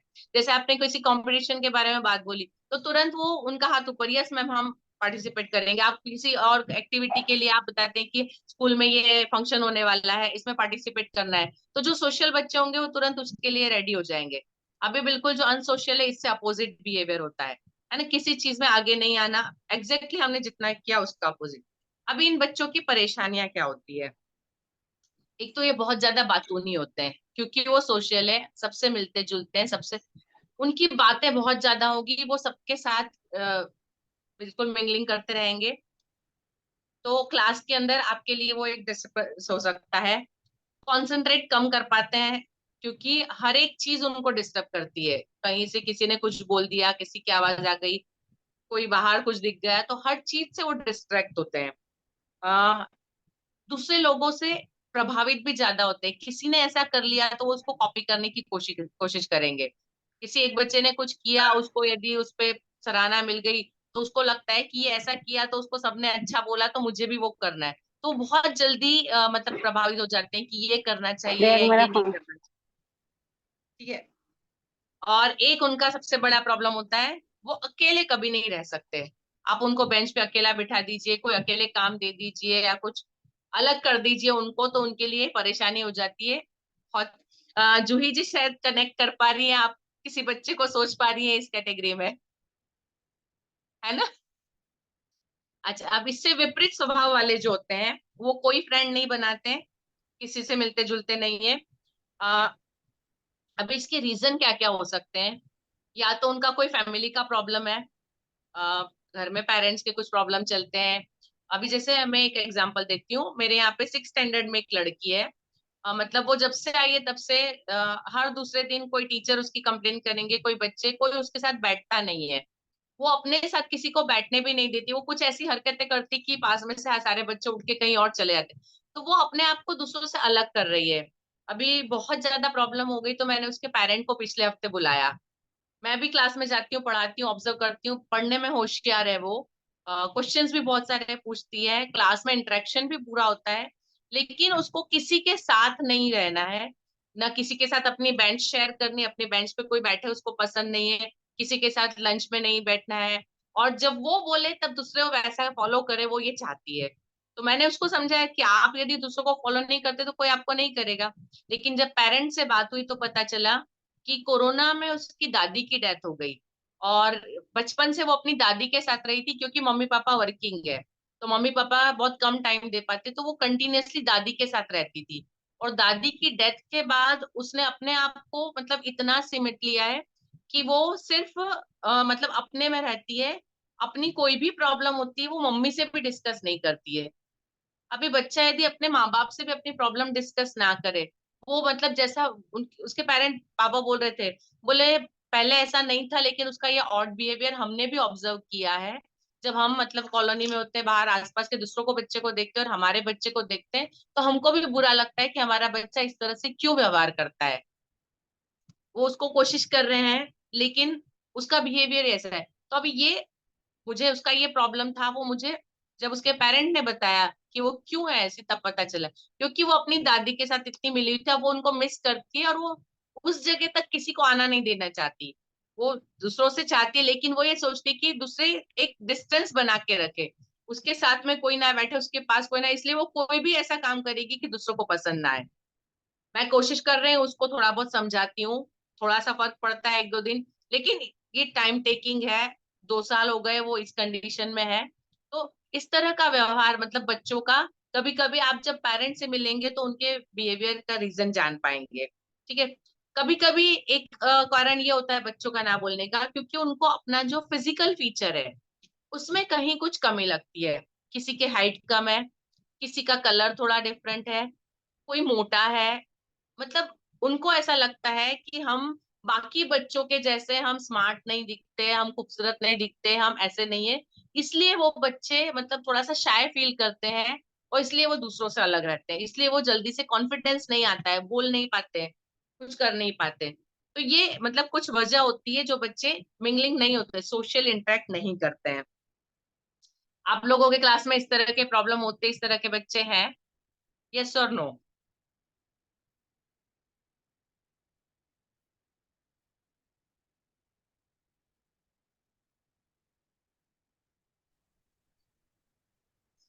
Yes ma'am.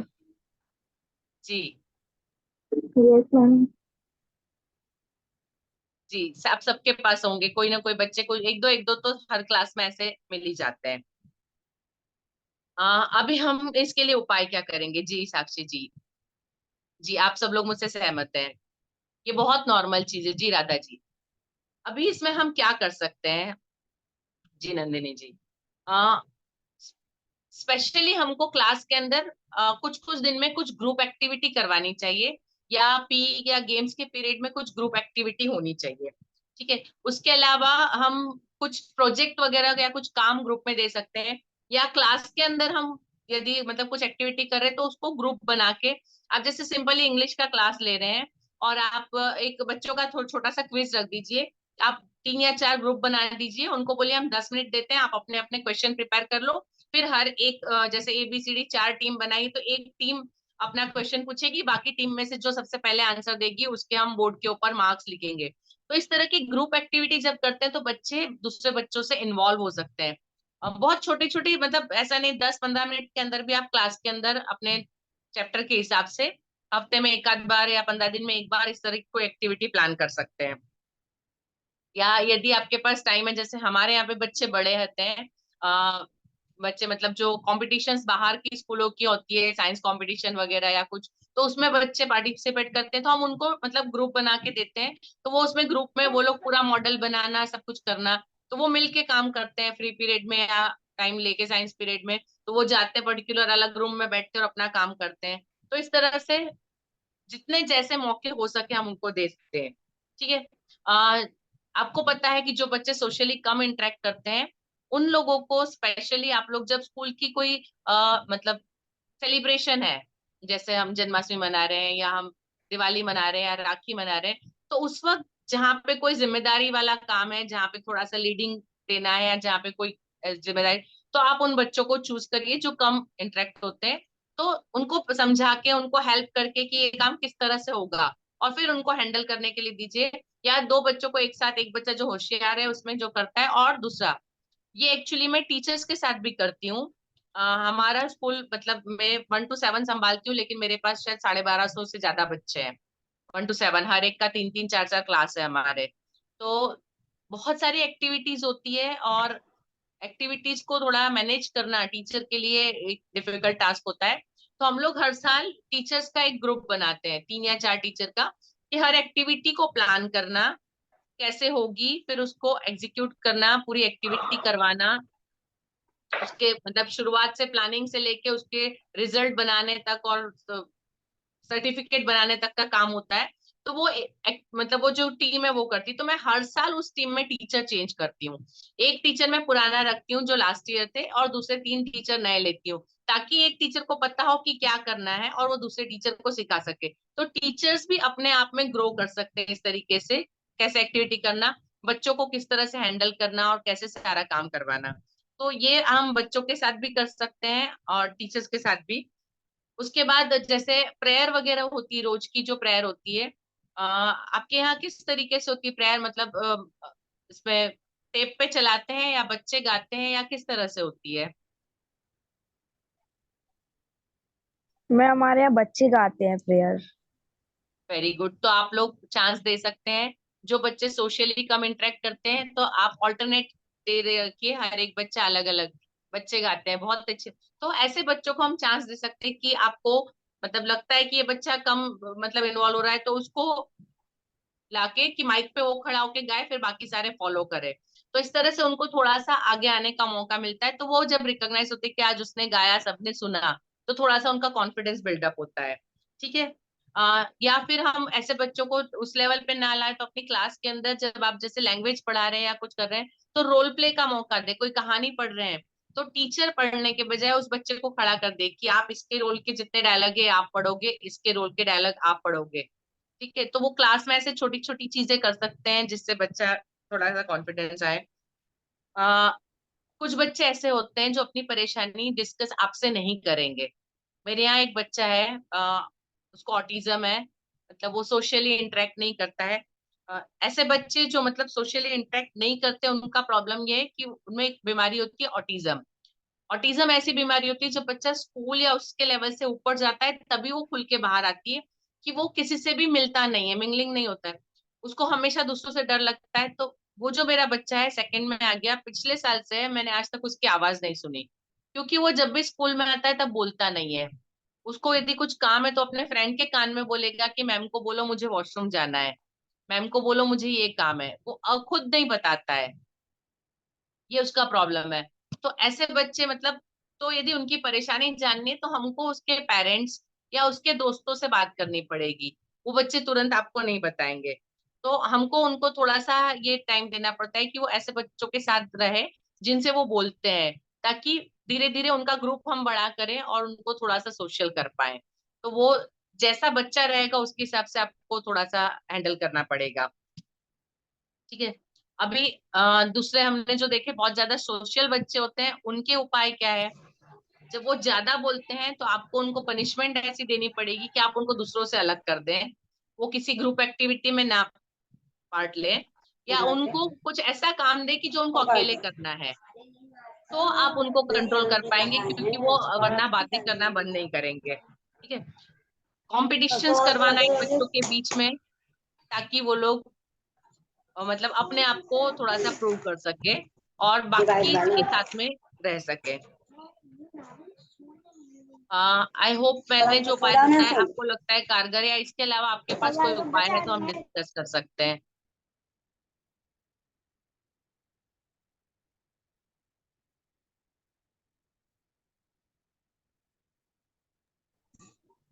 प्लीज आप लोग थोड़ा इंटरेक्टिव रहिए।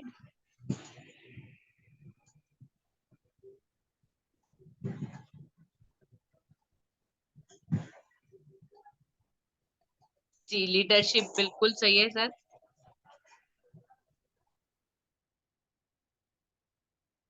आप अनम्यूट करके बोल सकते हैं।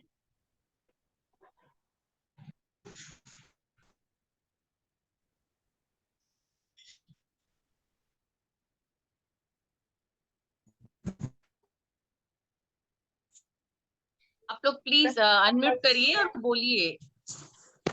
यस मैम, हम कर सकते हैं। जी, आपको लगता है जो उपाय बताए वो काम आएंगे? जी मैम। Yes ma'am. जी Arun ji, individual task social level पे बिल्कुल सही है। हम उनको इंडिविजुअल टास्क दे सकते हैं और उनको चेंज कर सकते हैं। प्लीज आप लोग सब अपने वीडियो ऑन रखिए। नेक्स्ट जो हमारा है भाषण और भाषा, स्पीच एंड लैंग्वेज। ठीक है। अभी स्पीच क्या होती है? एज कम्युनिकेटर विद बडी, बिल्कुल सही बात है अरुण जी। बडी सिस्टम एक बहुत अच्छा सिस्टम होता है और ये बहुत हेल्प करता है सारी प्रॉब्लम्स को डील करने में बच्चों की। भाषा और भाषण, स्पीच एंड लैंग्वेज। स्पीच मतलब जो बोलने का हमारा तरीका होता है, लैंग्वेज हम क्या बोलते हैं, स्पीच मतलब कैसे बोलते हैं, और लैंग्वेज मतलब क्या बोलते हैं। ठीक है।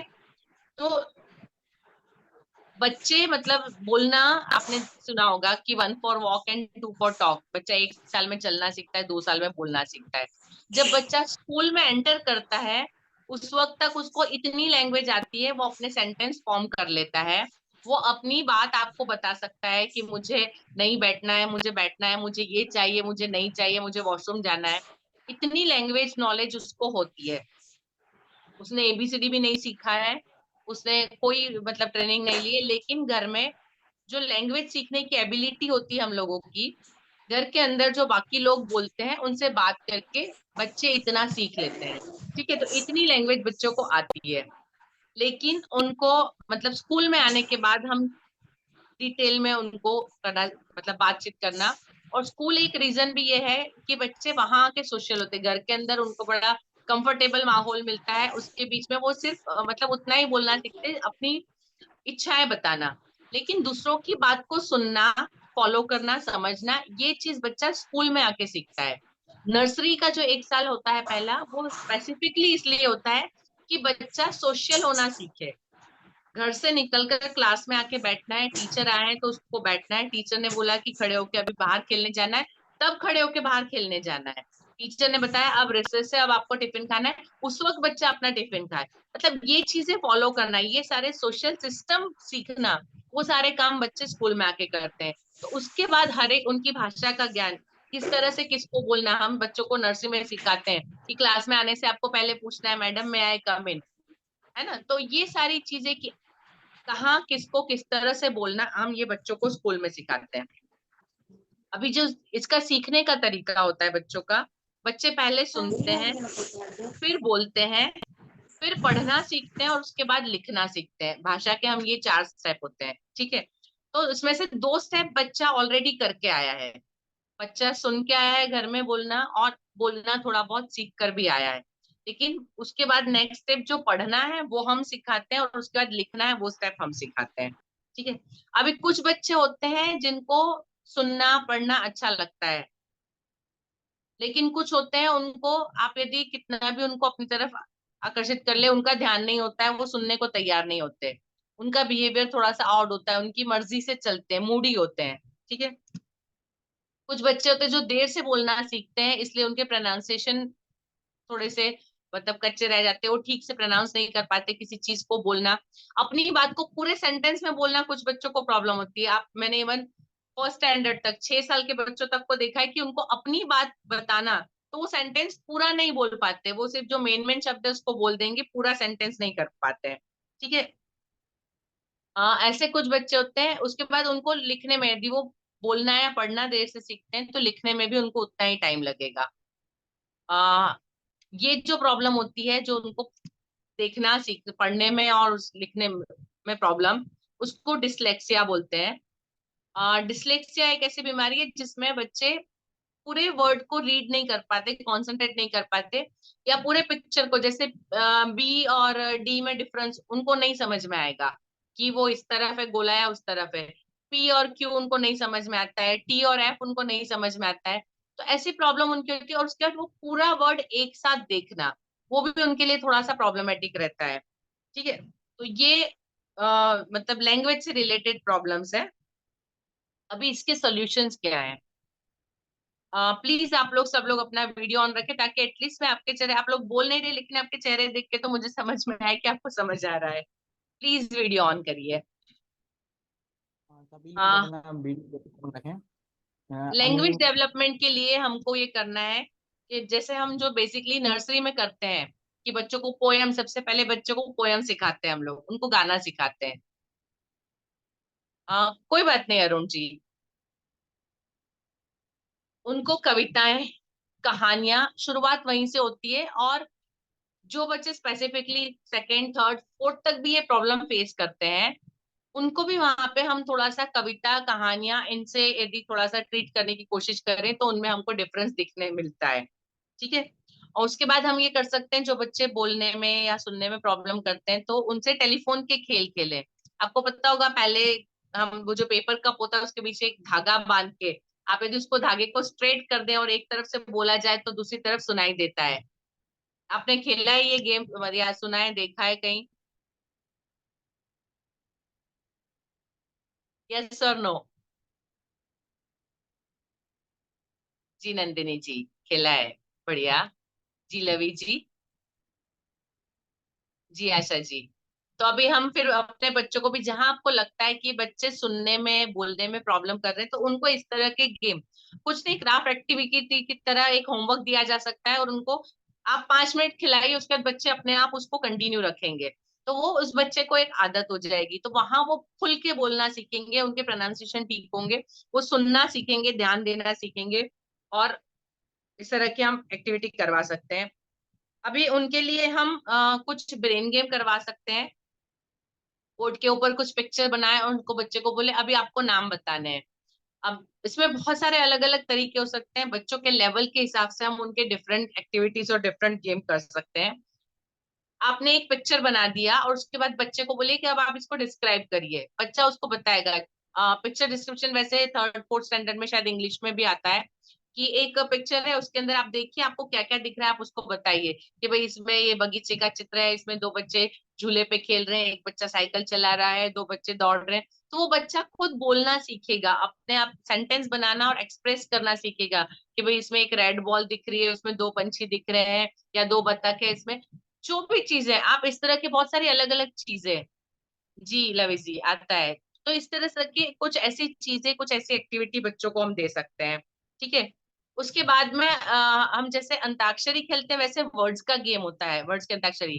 अ, आप वर्ड्स मतलब किसी भी तरह से बच्चों के लेवल से, यदि बच्चे फ्रूट और जानवरों के नाम जानते हैं, क्लास छोटा है तो वो ले लीजिए, बड़े हैं तो आप सिटीज के नाम और कंट्रीज के नाम, प्लेसेस के नाम ले लीजिए, या मतलब जिस लेवल के बच्चे हैं उस हिसाब के आप नाम ले लीजिए। और एक ने एक नाम बोला, वो जहां से खत्म हुआ उस दूसरे को उससे शुरू करना है। जैसे सपोज मैंने कहा इंडिया, तो दूसरा ए से बोलेगा ऑस्ट्रेलिया, फिर अमेरिका। तो इस तरह से बच्चे एक के बाद एक, मतलब अंताक्षरी के जैसे। तो यहाँ पे ऐसे बच्चे फिर खुल के आते हैं, उनको बोलने का मौका मिलता है, उनको समझ में आता है। अब ये सिंपल है, हम ऐसे पूछेंगे तो उनको वो शब्द पूरा पता चलेगा, शब्द लिखा कैसे जाता है वो दिमाग में उनका बनेगा, आखिरी शब्द क्या आएगा, तो दूसरा बच्चा उससे नया शब्द सोचेगा। तो ये एक्चुअली ये जो थिंकिंग प्रोसेस जब दिमाग में चलती है इस गेम के लिए, वो उनकी पूरी लैंग्वेज प्रोसेस को सुधारती है। बहुत सारे हमारे गेम हम बचपन से खेलते आ रहे हैं, हमको लगता है कि बहुत कॉमन है, लेकिन वो कैसे इम्पोर्टेंट है वो गेम। हम मतलब जी आशा जी, बहुत अच्छी बात है, खेलना चाहिए, क्योंकि ये बच्चों के हर एक मतलब लेवल पे हेल्प करते हैं। बहुत सारी चीजें एक के पीछे काम करती है, तो वो उनका इम्प्रूव करेगी। उसके बाद हम उनको टंग ट्विस्टर्स दे सकते हैं। जैसे आ, चुन्नू के चाचा ने चुन्नू की चाची को चांदनी चौक में चांदी चम्मच से, है ना, बार बार एक ही वर्ड रिपीट होना, तो ऐसे टंग ट्विस्टर तो मतलब बोलते बोलते बच्चे अटकते हैं, फिर दोबारा बोलेंगे, फिर तीसरी बार। तो जो ब्रेन के अंदर जो वर्ड आया है और उसको मुंह से निकालना, वो जो फिजिकल और मेंटल जो उनका कोऑर्डिनेशन है, उसको वो लोग कर पाएंगे। ठीक है। उसके अलावा सैंड ट्रे एक बहुत अच्छी चीज है। एक बड़ी सी ट्रे के अंदर रेती डाल दीजिए, आप अक्षर बोलिए, बच्चे को उसके अंदर फिंगर से लिखना है। अब ये सैंड ट्रे क्यों इम्पोर्टेंट है, क्योंकि वो उंगली से लिखता है, और ये जो हमारी उंगलियां है ना, उनका जो कांटेक्ट है सीधा दिमाग से होता है। ये जो उंगली के स्टार्टिंग के पॉइंट जो पोर होते हैं, वो सीधे दिमाग को असर करते हैं। तो जब इन मतलब इस पे उंगली से लिखा जाएगा, तो वो डायरेक्ट इफेक्ट करेगा। ठीक है। ये है जो लैंग्वेज प्रॉब्लम के बच्चे हैं उनके उपाय। आई होप आप लोग रिलेट कर पा रहे हैं।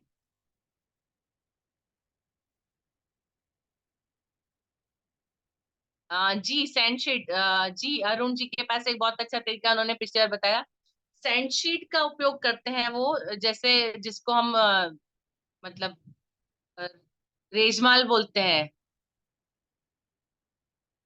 जो पेपर जिसके ऊपर सैंड लगा होता है, जो दीवारों को घिसने के काम आता है।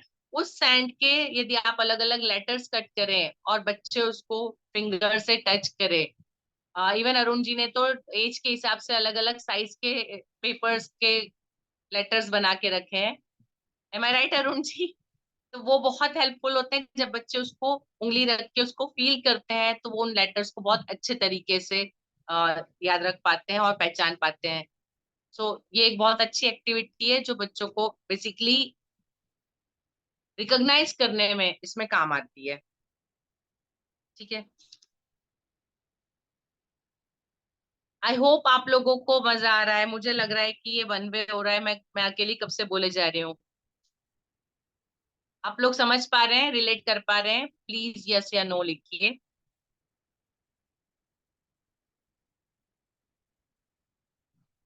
वंदना जी, दीपेश जी, कंचन जी, जी जूही जी, धन्यवाद।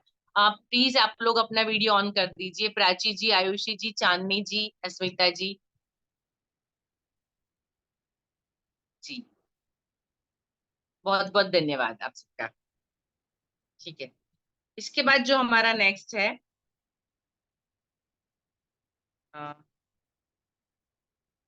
नेक्स्ट पे चलेंगे, शारीरिक कौशल, फिजिकल स्किल। अभी फिजिकल स्किल क्या होती है? फिजिकल स्किल, थैंक यू जोई जी। दो तरीके से फिजिकल काम करते हैं। अच्छा, मैं एक आपको सिंपल सा एग्जांपल देती हूँ। ये मेरे पास एक चश्मे का ये है। यदि मैं इसको उछालती हूँ और कैच करती हूँ, ठीक है, मैंने इसको जंप किया। आप करके देखिए, आपके पास यदि आसपास कोई चीज है तो प्लीज आप उसको जस्ट फेंकिए, कैच करिए। पहले छोटा सा, फिर थोड़ा बड़ा, फिर थोड़ा दूर। जी, प्लीज आप लोग एक्टिव रहिए, प्लीज एक्टिविटी करिए, वीडियो ऑन करिए ताकि मैं देख पाऊँ आप कर रहे हैं। आशा जी ने किया इसको, बिल्कुल किया, बहुत बढ़िया। जी, आप सब लोगों से मैं चाहती हूँ आप सब लोग एक्टिविटी में इन्वॉल्व करें। इसको हमने हाथ उठाया, फेंका, कैच किया, ठीक है।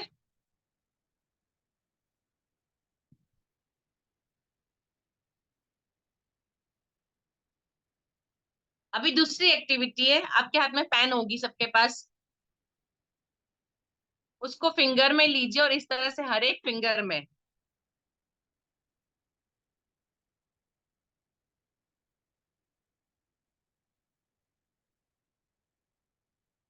जी, वेरी नाइस। उसको आप थोड़ी सी देर 2-3 बार 4 बार करिए तो आपकी स्पीड अपने आप बढ़ जाएगी।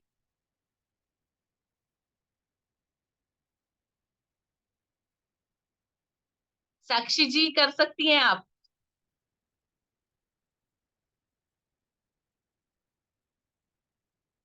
सब लोग कर सकते हैं, प्लीज करिए। अभी एक बात समझिए, हमने जो पहले ये लिया हाथ में और इसको उछाला और कैच किया, इसके अंदर हमारा हाथ शोल्डर से हिलता है, ठीक है, कोहनी से हिलता है, शोल्डर से हिलता है, पूरा हाथ हिलता है, हमारा ध्यान पूरा चेहरा ऊपर जाता है। सो ये हमारी ग्रॉस मोटर स्किल है। ग्रॉस मोटर स्किल जिसमें हम शोल्डर से, लिम्स का, अपने हाथों का, अपने पैरों का, अपने स्टमक का उपयोग करते हैं, वो ग्रॉस मोटर स्किल। बच्चा झूले पे चढ़ता है, जंप करता है, सीढ़ी पे से कूदता है, खड़ा होता है, बैग उठाता है, ये सारी ग्रॉस मोटर स्किल है। लेकिन जब बच्चा पेंसिल पकड़ता है, कंपास पकड़ता है, किताब का पेज पकड़ के खोलता है, जब अपनी उंगलियों का उपयोग करता है, तो वो फाइन मोटर स्किल है उसकी। दो तरह की स्किल होती है, एक ग्रॉस मोटर स्किल होती है, एक फाइन मोटर स्किल होती है। ये डिफरेंस आप सब लोग समझ गए होंगे। ग्रॉस मोटर और फाइन मोटर के डिफरेंस को आप लोग समझ रहे हैं जी। अभी कुछ बच्चे होते हैं जिनकी ग्रॉस मोटर स्किल बहुत अच्छी होती है लेकिन फाइन मोटर स्किल नहीं होती है। कुछ बच्चे होते हैं फाइन मोटर स्किल अच्छी होती है लेकिन ग्रॉस मोटर नहीं होती है। कुछ बच्चे होते हैं ये दोनों मोटर स्किल उनकी कमजोर होती है और इसकी वजह से वो लोग लिख नहीं पाते हैं, ठीक है।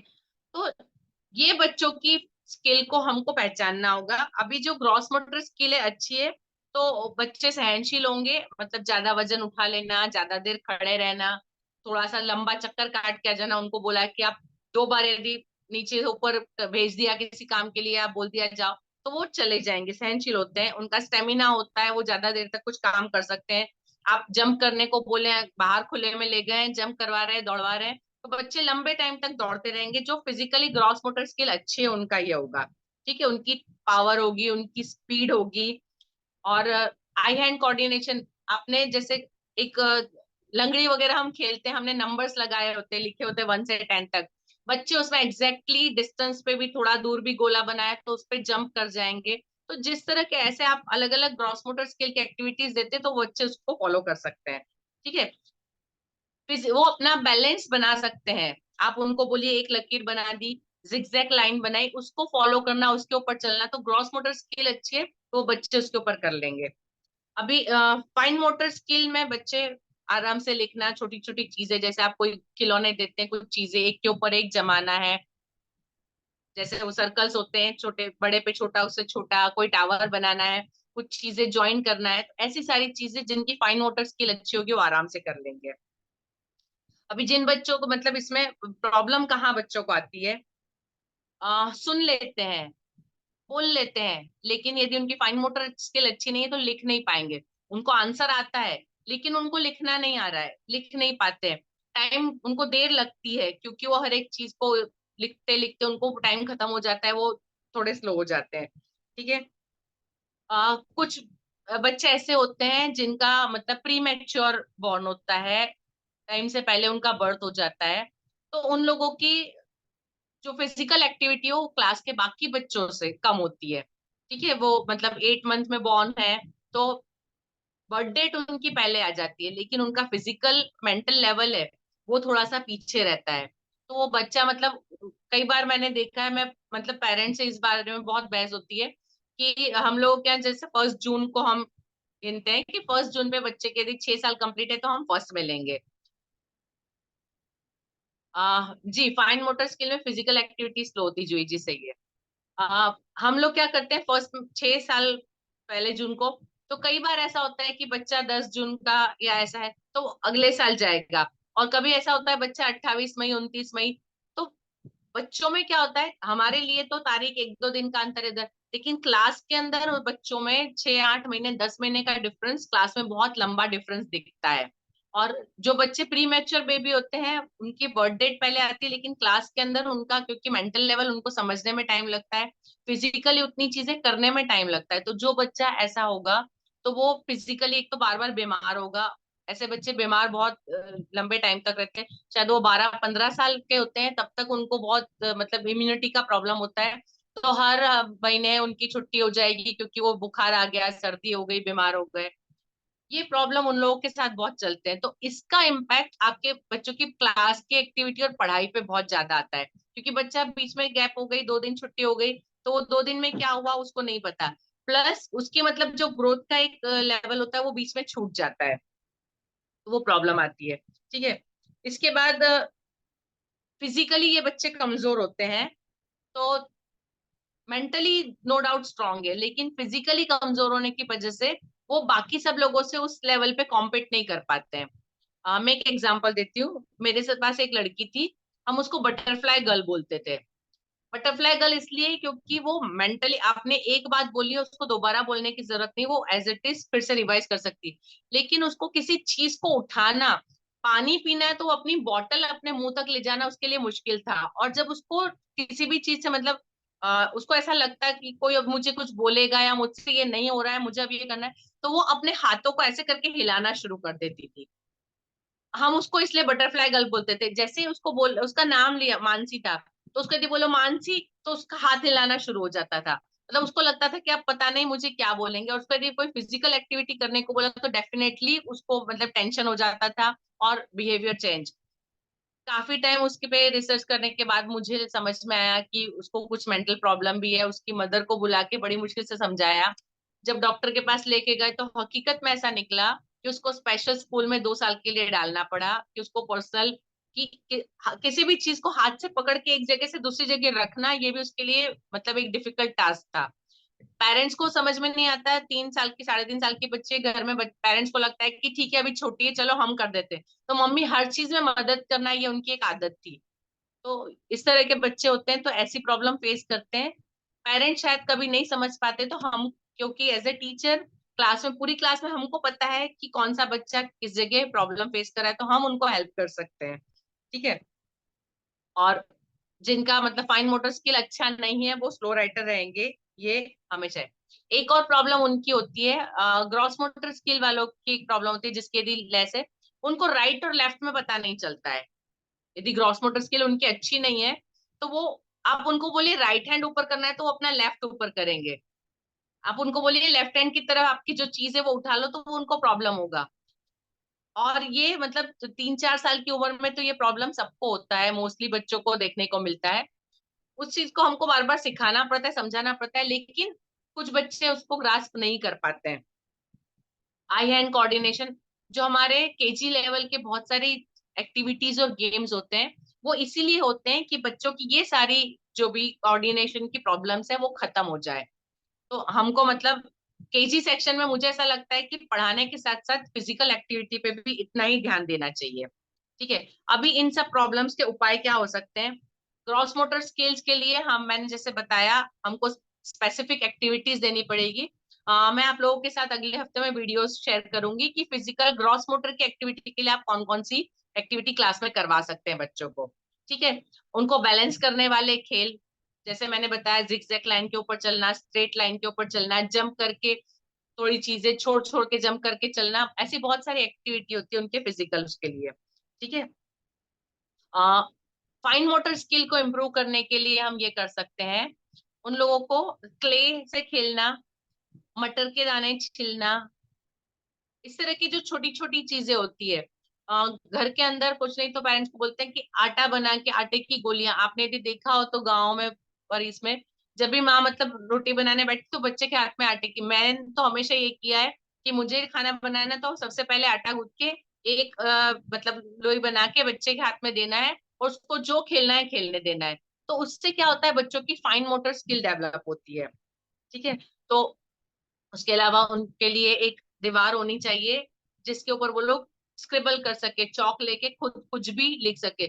मतलब हम जो बोले वो नहीं लिखना, उनको जो मर्जी में आता है उसको करे, ताकि वो फ्रीली अपना हाथ चलाना सीखे, कि उनके दिमाग में जो आता है वो उसके हाथ तक मैसेज आए और उसके हाथ ने वो काम किया।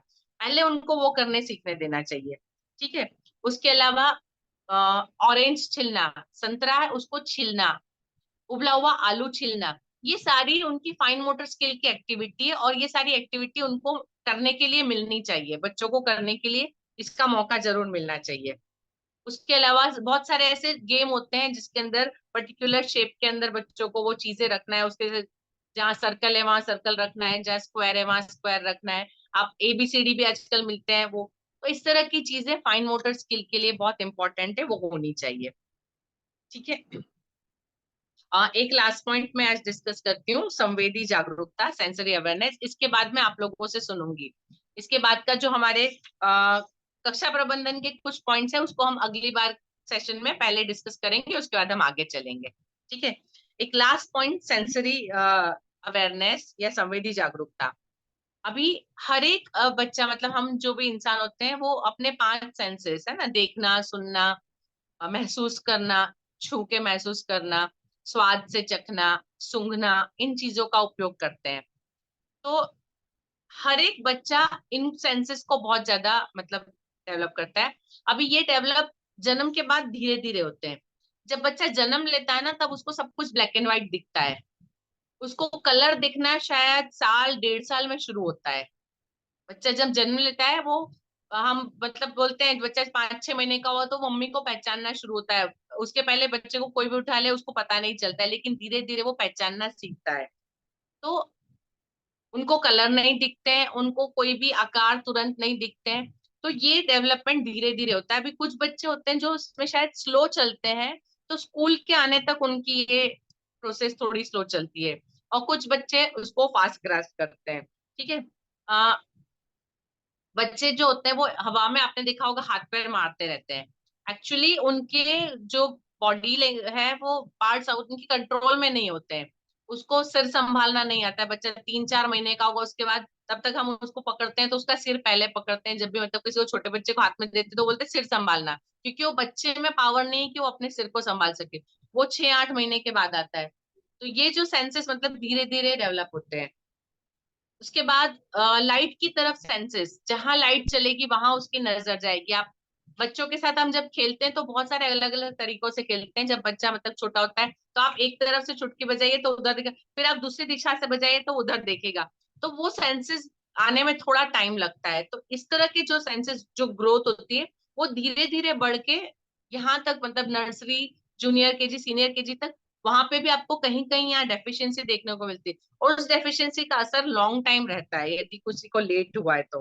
ठीक है। तो अभी जो बच्चे इसकी तरफ ज्यादा वो होते हैं तो वो क्या होता है, एक तो क्लास में डिस्ट्रैक्ट होंगे, कहीं से आवाज आ गई तो उनका ध्यान उधर आपकी तरफ, बोर्ड की तरफ नहीं रहेगा, पढ़ाई की तरफ नहीं रहेगा, वो उस तरफ ध्यान दे देंगे।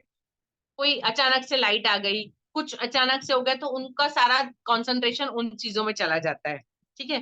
टेम्परेचर बदल गया तो वो लोग, बहुत गर्मी लग रही मैम बैठ नहीं सकते, या बहुत ठंड लग रही है मुझसे तो होगा नहीं, वो बच्चों का जो अपना वो होता है। ठीक है। उनको चीजें पकड़ने में परेशानी, क्योंकि उनको वो टच पसंद नहीं आता है, कुछ चीजों के टच उनको नहीं पसंद आते तो वो उसको पकड़ना नहीं चाहेंगे। ये पेंसिल अच्छी नहीं, ये पेन अच्छी नहीं, ये कलर मैं यूज नहीं करूंगा। मैंने देखे हैं बच्चे कि जैसे हम कोई एक टॉपिक दिया है कि चलो इसमें ग्रीन कलर, इसमें रेड कलर बनना है, तो बच्चा रेड कलर को हाथ नहीं लगा रहा था। मैंने कहा क्यों, तो बोले ये कलर मुझे नहीं पसंद। मैंने कहा एप्पल रेड होता है, आप रेड नहीं करोगे? नहीं, मुझे कलर पसंद नहीं तो मैं हाथ ही नहीं लगाऊंगा। तो इस तरह के जो मतलब उनके सेंसेस होते हैं वो उसको इतना ज्यादा वो करते हैं कि वो एडजस्ट करने को तैयार नहीं होते।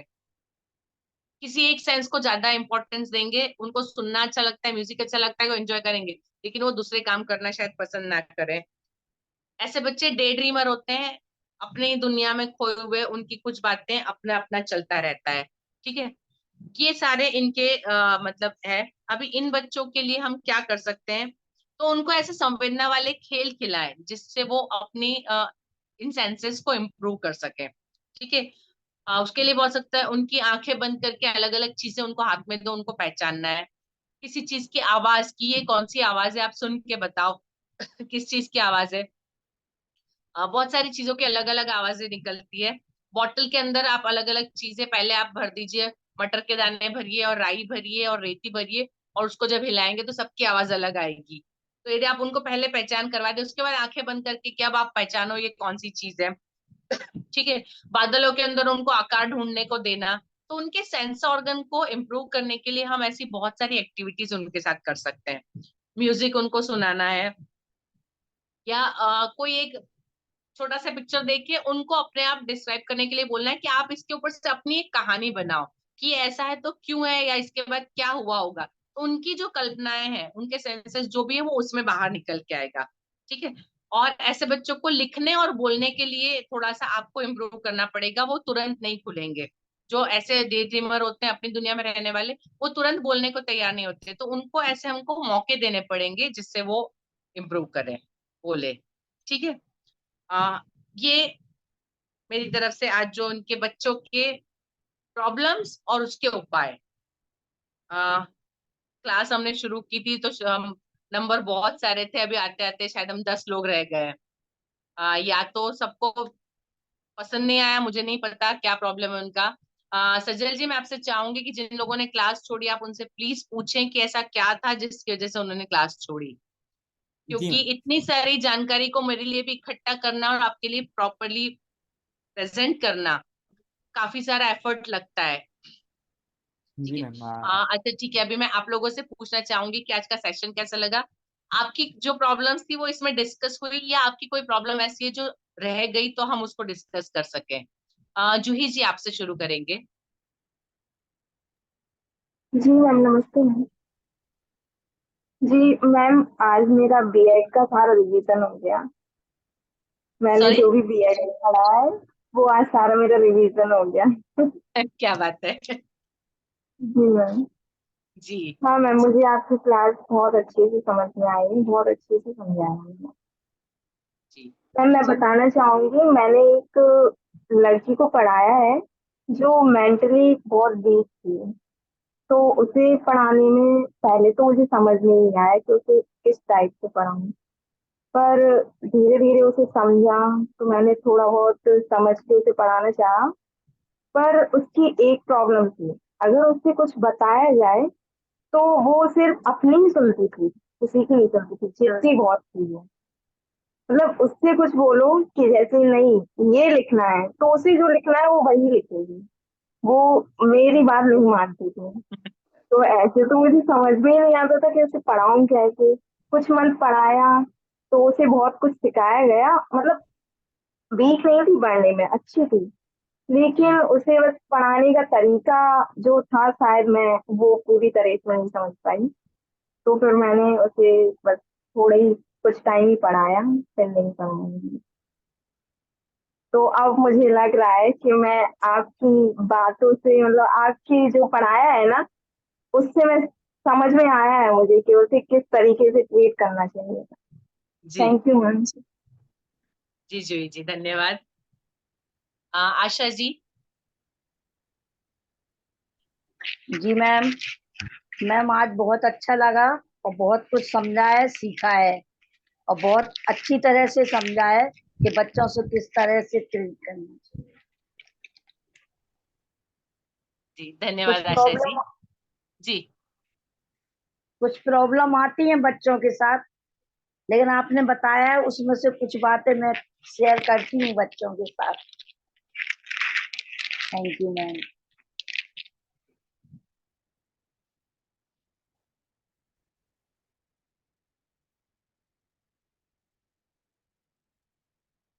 जी दिलीप जी, आप बोलिए। दिलीप कुमार। दिलीप जी, विद्यार्थी किड्स स्कूल बीना। जी सर। सर, मैडम द्वारा दी गई ट्रेनिंग से,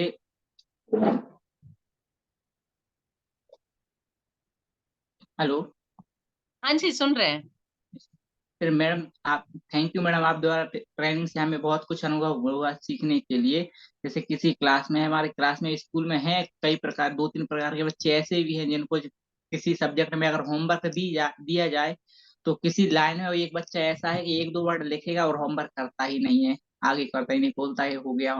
तो इस टाइप के बच्चे हैं, तो उनको एक मैडम अलग से, एक मैडम टीचर रखा गया है मैडम को। तो उन्होंने क्या किया, उस बच्चे को पर इतनी मेहनत की कि बच्चा अभी 2 महीने में 20 तक गिनती लिखना सीख गया, इंग्लिश में 1 2। मेहनत, मतलब उसके पेरेंट्स ने पूरी तरह उस बच्चे को हमारे टीचरों द्वारा पर सौंप दिया था कि सर जी इसको कैसे भी करके आप कुछ भी कीजिए, इसको उसको पढ़ाई के लेवल पर लेकर आना है, क्योंकि वो लॉकडाउन में 2 साल में घर में रहा तो हम्म सब कुछ भूल गया। उसके 2 साल उसके मिस हो चुके थे, यूकेजी एलकेजी वगैरह, तो फर्स्ट क्लास में हम्म एडमिशन, तो उसको मेहनत द्वारा मैडम द्वारा इतना मेहनत किया गया कि इतना वीक बच्चा वो 20 तक गिनती लिखना सीख गया है। तो इसके लिए उसके पेरेंट्स, पीटीएम में पेरेंट्स द्वारा बहुत बहुत हमें आभार मिला है। अब उसको, उस बच्चे को धीरे धीरे उसका लेवल बढ़ाने के लिए उसको प्लस माइनस के सम सिखाए जा रहे हैं, लेकिन उसमें भी जी बहुत छोटे छोटे नंबर्स पे वो नहीं कर पाता है सम सॉल्व। तो उसको उसके ऊपर काफी मेहनत करके मैडम ने 10 से कम नंबर्स वाली संख्याओं को एडिशन सिखाए हुए हैं, जिसमें वो अब जी बच्चा प्रॉपरली तरीके से कर लेता है। जी हाँ, और आपकी उसमें ट्रेनिंग में तो बच्चे को और भी हमें कुछ सीखने को मिला है। अब वो आपके द्वारा जो रूल्स दिया गया उस पर भी हम फॉलो करेंगे बच्चे पे, ताकि अब देखते हैं बच्चे पर और क्या इफेक्ट पड़ता है। जी जी, थैंक यू मैम। जी धन्यवाद दिलीप जी। जी थैंक यू मैम। इसकी नेक्स्ट है अस्मिता दांगी, गौड़धामर से हैं वो, संस्कार international school गौड़धामर।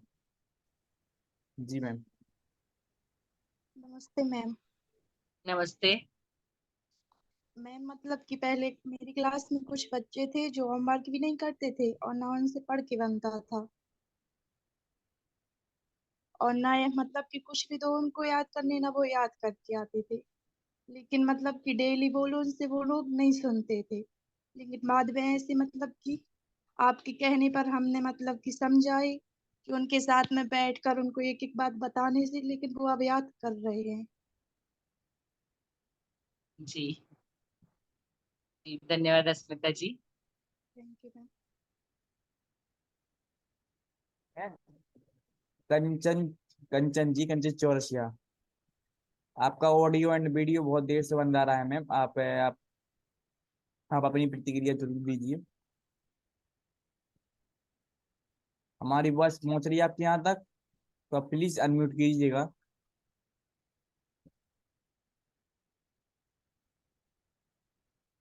Kanchan ji please unmute कर लीजिए।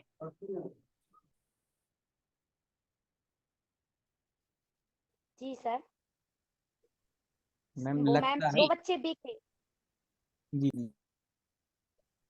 जी सर, मैं ये बोल रही कि दो बच्चे भी थे, तो मैंने उनके पेरेंट्स की मदद से सर थोड़ा सा आगे बढ़ा दिया है उन लोग के लिए।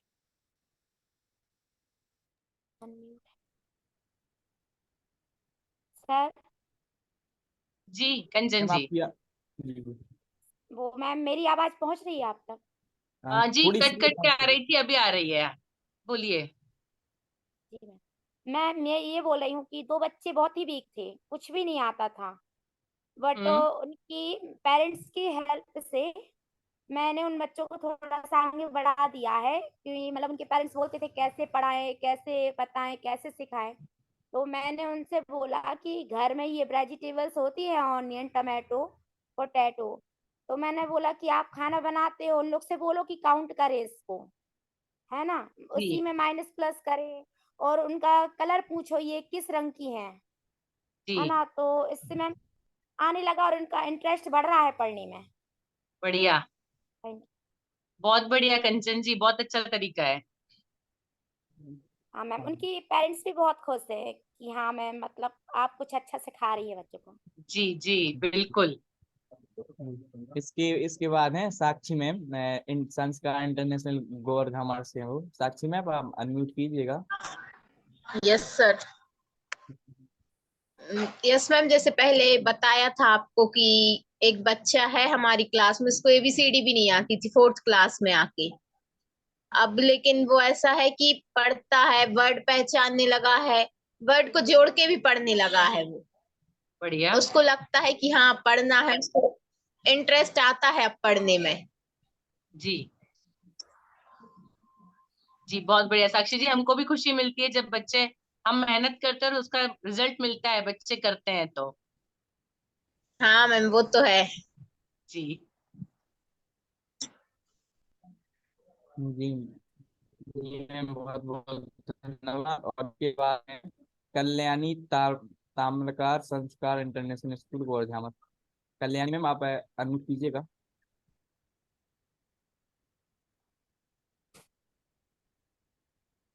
नमस्ते मैम। नमस्ते। मैम आज आपकी क्लास बहुत अच्छी लगी, और मेरी क्लास में है कुछ बच्चे ऐसे जो मतलब पढ़ने में कमजोर हैं, और आज आपकी बात से ऐसा लगा मतलब कि उनको पढ़ा सकते हैं हम। और जैसे आप बता रही थी कि उनके हिसाब से पढ़ा उनको तो वो समझेंगे, जैसे वो है उनको खेल खेल में पढ़ा, जैसे आपने एक्टिविटी का बताया वो क्ले वाली एक्टिविटी, तो एक जी बार मैंने कराई है ये वाली एक्टिविटी। वो खेल खेल में पढ़ते हैं ऐसे में, जैसे बंस टेंस पढ़ती हूँ तो वो खेल खेल में पढ़ते। बॉटल जब लंच किया करते थे तो बॉटल को सबसे बड़ी बॉटल रखते थे, उसको बंस टेंस ऐसे करके वो खेलते थे ऐसे में। हम्म। बढ़िया, धन्यवाद कल्याणी जी। हाँ, इसके और नेक्स्ट हैं हमारे साथ में अरुण सर ज्वाइन है, डॉक्टर अरुण जैन। वो घुआरा से हैं, फुलजन गारमेंट स्कूल।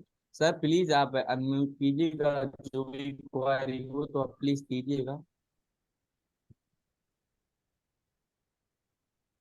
हाँ, अरुण सर, हमारी बॉस पूछ रही है आपके यहाँ तक। लगता है मैम कोई बिजी चल रहा है सर। जी शायद बिजी हैं सर। जी, और मुझे लगता है मैम सभी पार्टिसिपेट हो चुके हैं, और जो भी टीचर्स की जो भी क्वारी हो वो भी मैम से कर सकता है।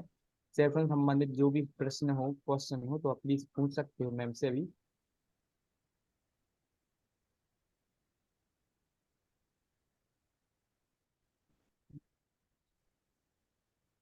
हाँ हाँ, मुझे लगता है मैम सभी जी जी मैम। मैम एक बच्चा बहुत झूठ बोलता है उसकी झूठ से हम बहुत परेशान हैं। आ, उसके पेरेंट्स से बातचीत हुई है आपकी? मैम घर में भी उनके ऐसे? पेरेंट्स एक बार आए, उनके पेरेंट्स तो उन्हें कुछ असर ही नहीं होता, कुछ बोलो उनको तो। ओहो। हाँ, आप मैं बच्चे कोई को, हाँ जी, बच्चे को थोड़ी सी कहानियां, झूठ बोलने से क्या नुकसान होते हैं, कहानियां वगैरह सुनाकर हम उसको थोड़ा सा समझा सकते हैं। या क्लास में यदि उसको मतलब उसके झूठ बोलने की वजह से शायद दूसरे बच्चे उससे दूर रहेंगे, ऐसा होता है। मैम वो आता भी कम है स्कूल में, फिर तो लेकिन आपको बोलता पेरेंट्स से बहुत। मिलना पड़ेगा। मैम हम लोगों ने एक बॉक्स बनाया है, उसमें कुछ पर्चियां डाल दी हैं, तो एक एक पर्ची बच्चों से उठवाते हैं, लेकिन उसके हाँ। पास हमेशा झूठ वाली पर्ची आती है कि मैं कभी झूठ नहीं बोलूंगा। तो उसका क्या, तो मैम वो बोल रहा था कि मैम हमारा झूठ बोलना बंद हो जाएगा। सही है। आप और कोई पेरेंट्स से किसी एक की। बार डिस्कस करिए इस बारे में। जी पेरेंट्स को मैम। बुलाइए थोड़े से, मतलब जो बच्चे प्रॉब्लम वाले होते हैं उनके पेरेंट्स का सपोर्ट इक्वली हमको चाहिए। Okay ma'am. जी। और कोई टीचर्स की कोई क्वारी हो, कोई जी मैम, क्वेश्चन मेरी जो ही क्लास मैम। में एक लड़का है, तो वो हमेशा मतलब सबसे पहले जैसे कि डायरी में कोई वर्क किया तो उस किसी का भी नाम लो, सबसे पहले वो आता मेरे पास। किसी का भी नाम लो क्लास में, सबसे पहले आएगा, उससे बोलो कि डायरी चेक करवाओ, लाइन बाय आओ, फर्स्ट जो बैठा है वो आए, फिर बाद में कोई और आए, पर सबसे पहले आएगा, डायरी चेक करवाएगा, उसके बाद सबकी डायरी कलेक्ट करेगा। उसे मना भी किया है, और सबकी डायरी चेक कराएगा।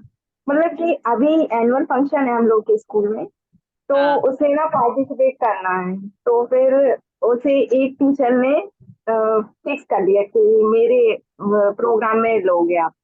तो उसके बाद वो एक में गया, एक टीचर के पास, ठीक है हो गया उसका। उसके बाद मैम कह रहा है कि मुझे एक और पार्टिसिपेट करना है, तो दूसरी मैम के पास गया। उसके बाद मैम दो में हो गया, ठीक है, अब हम लोगों ने कहा है कि दो से ज्यादा पार्टिसिपेट नहीं ले सकता है कोई बच्चा। तो उसके बाद वो दूसरी मैम के पास भी गया, फिर तीनों मैम को मना करके फिर कह रहा है मुझे सर के पास जाना है, वो सिखाएंगे डांस, उसमें देना है मुझे पार्टिसिपेट। अब सर ने तो हम मतलब सबसे मना कर दिया उसने, बोल रहा है कि मैम मैं नहीं दे सकता हूँ, मुझे सर के पास ही सीखना है।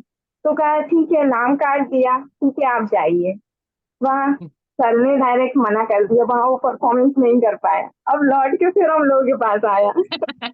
फिर बोल रहा है मैम मुझे मुझे पार्टिसिपेट करना है, तो हम लोगों ने नाम काट दिया है। तो उसके बाद बोल रहा है कि हमें भी।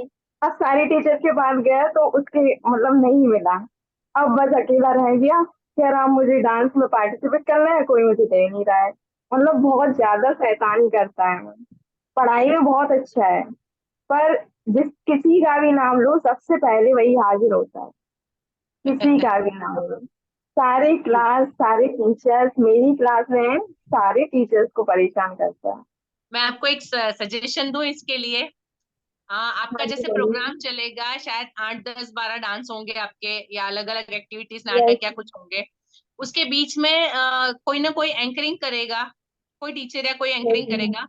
वहां बीच में फिलर्स उसके बच्चे के दे दीजिए आप।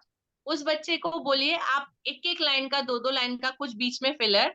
जब एक मतलब एक डांस खत्म होता है, उसका दूसरा जब आता है, वो जो टाइम लगता है बीच में, उसके बीच में इस बच्चे के फिलर्स डाल दीजिए। आपको किसी को प्रॉब्लम नहीं होगा और आपका वो टाइम कवर हो जाएगा। जी मैम, आप बहुत ऐसे कुछ, बोलता है। नहीं आप मतलब ऐसा कुछ प्लान कर सकते हैं, तो हाँ आपके जी लिए भी मैम, हेल्पफुल करती हूँ। रहेगा। जी मैम, थैंक यू। जी। और और कोई किसी की क्वारी हो तो? नहीं। मैम मुझे लगता है सभी पार्टिसिपेट हो चुके हैं और 9:41 भी जी। हो चुके हैं, और सेशन को समाप्ति की ओर ले जाना चाहिए। जी। हाँ, तो सेशन को समाप्ति के ले जाने से पहले, जैसा कि आपको मालूम है कि मेरी भावना के साथ सेशन की समाप्ति करते हैं अपन। और फिर 4 पंक्तियों के सही प्रदक्षिणार्थी प्रार्थना की मुद्रा को धारण करें। और मेरे बोलिए महावीर स्वामी की जय, पंच परमेष्टि भगवान की जय। जो मोहि माया माने मद सरे मदन मर्दन धीर है, जो विपल विघ्नों बीच में भी ध्यान धारण धीर है, जो तरण तारण भव निवारण भव जलद के तीर है, वे वंदिनी युग में सुपीठं कर स्वयं महावीर है। बोली महावीर भगवान की जय, प्रभु शंकर भगवान की जय। जी, सभी सभी टीचर्स के लिए जय जैन, शुभ रात्रि। जय जैन। जय जिनेन्द्र, शुभ रात्रि सभी को। मैम।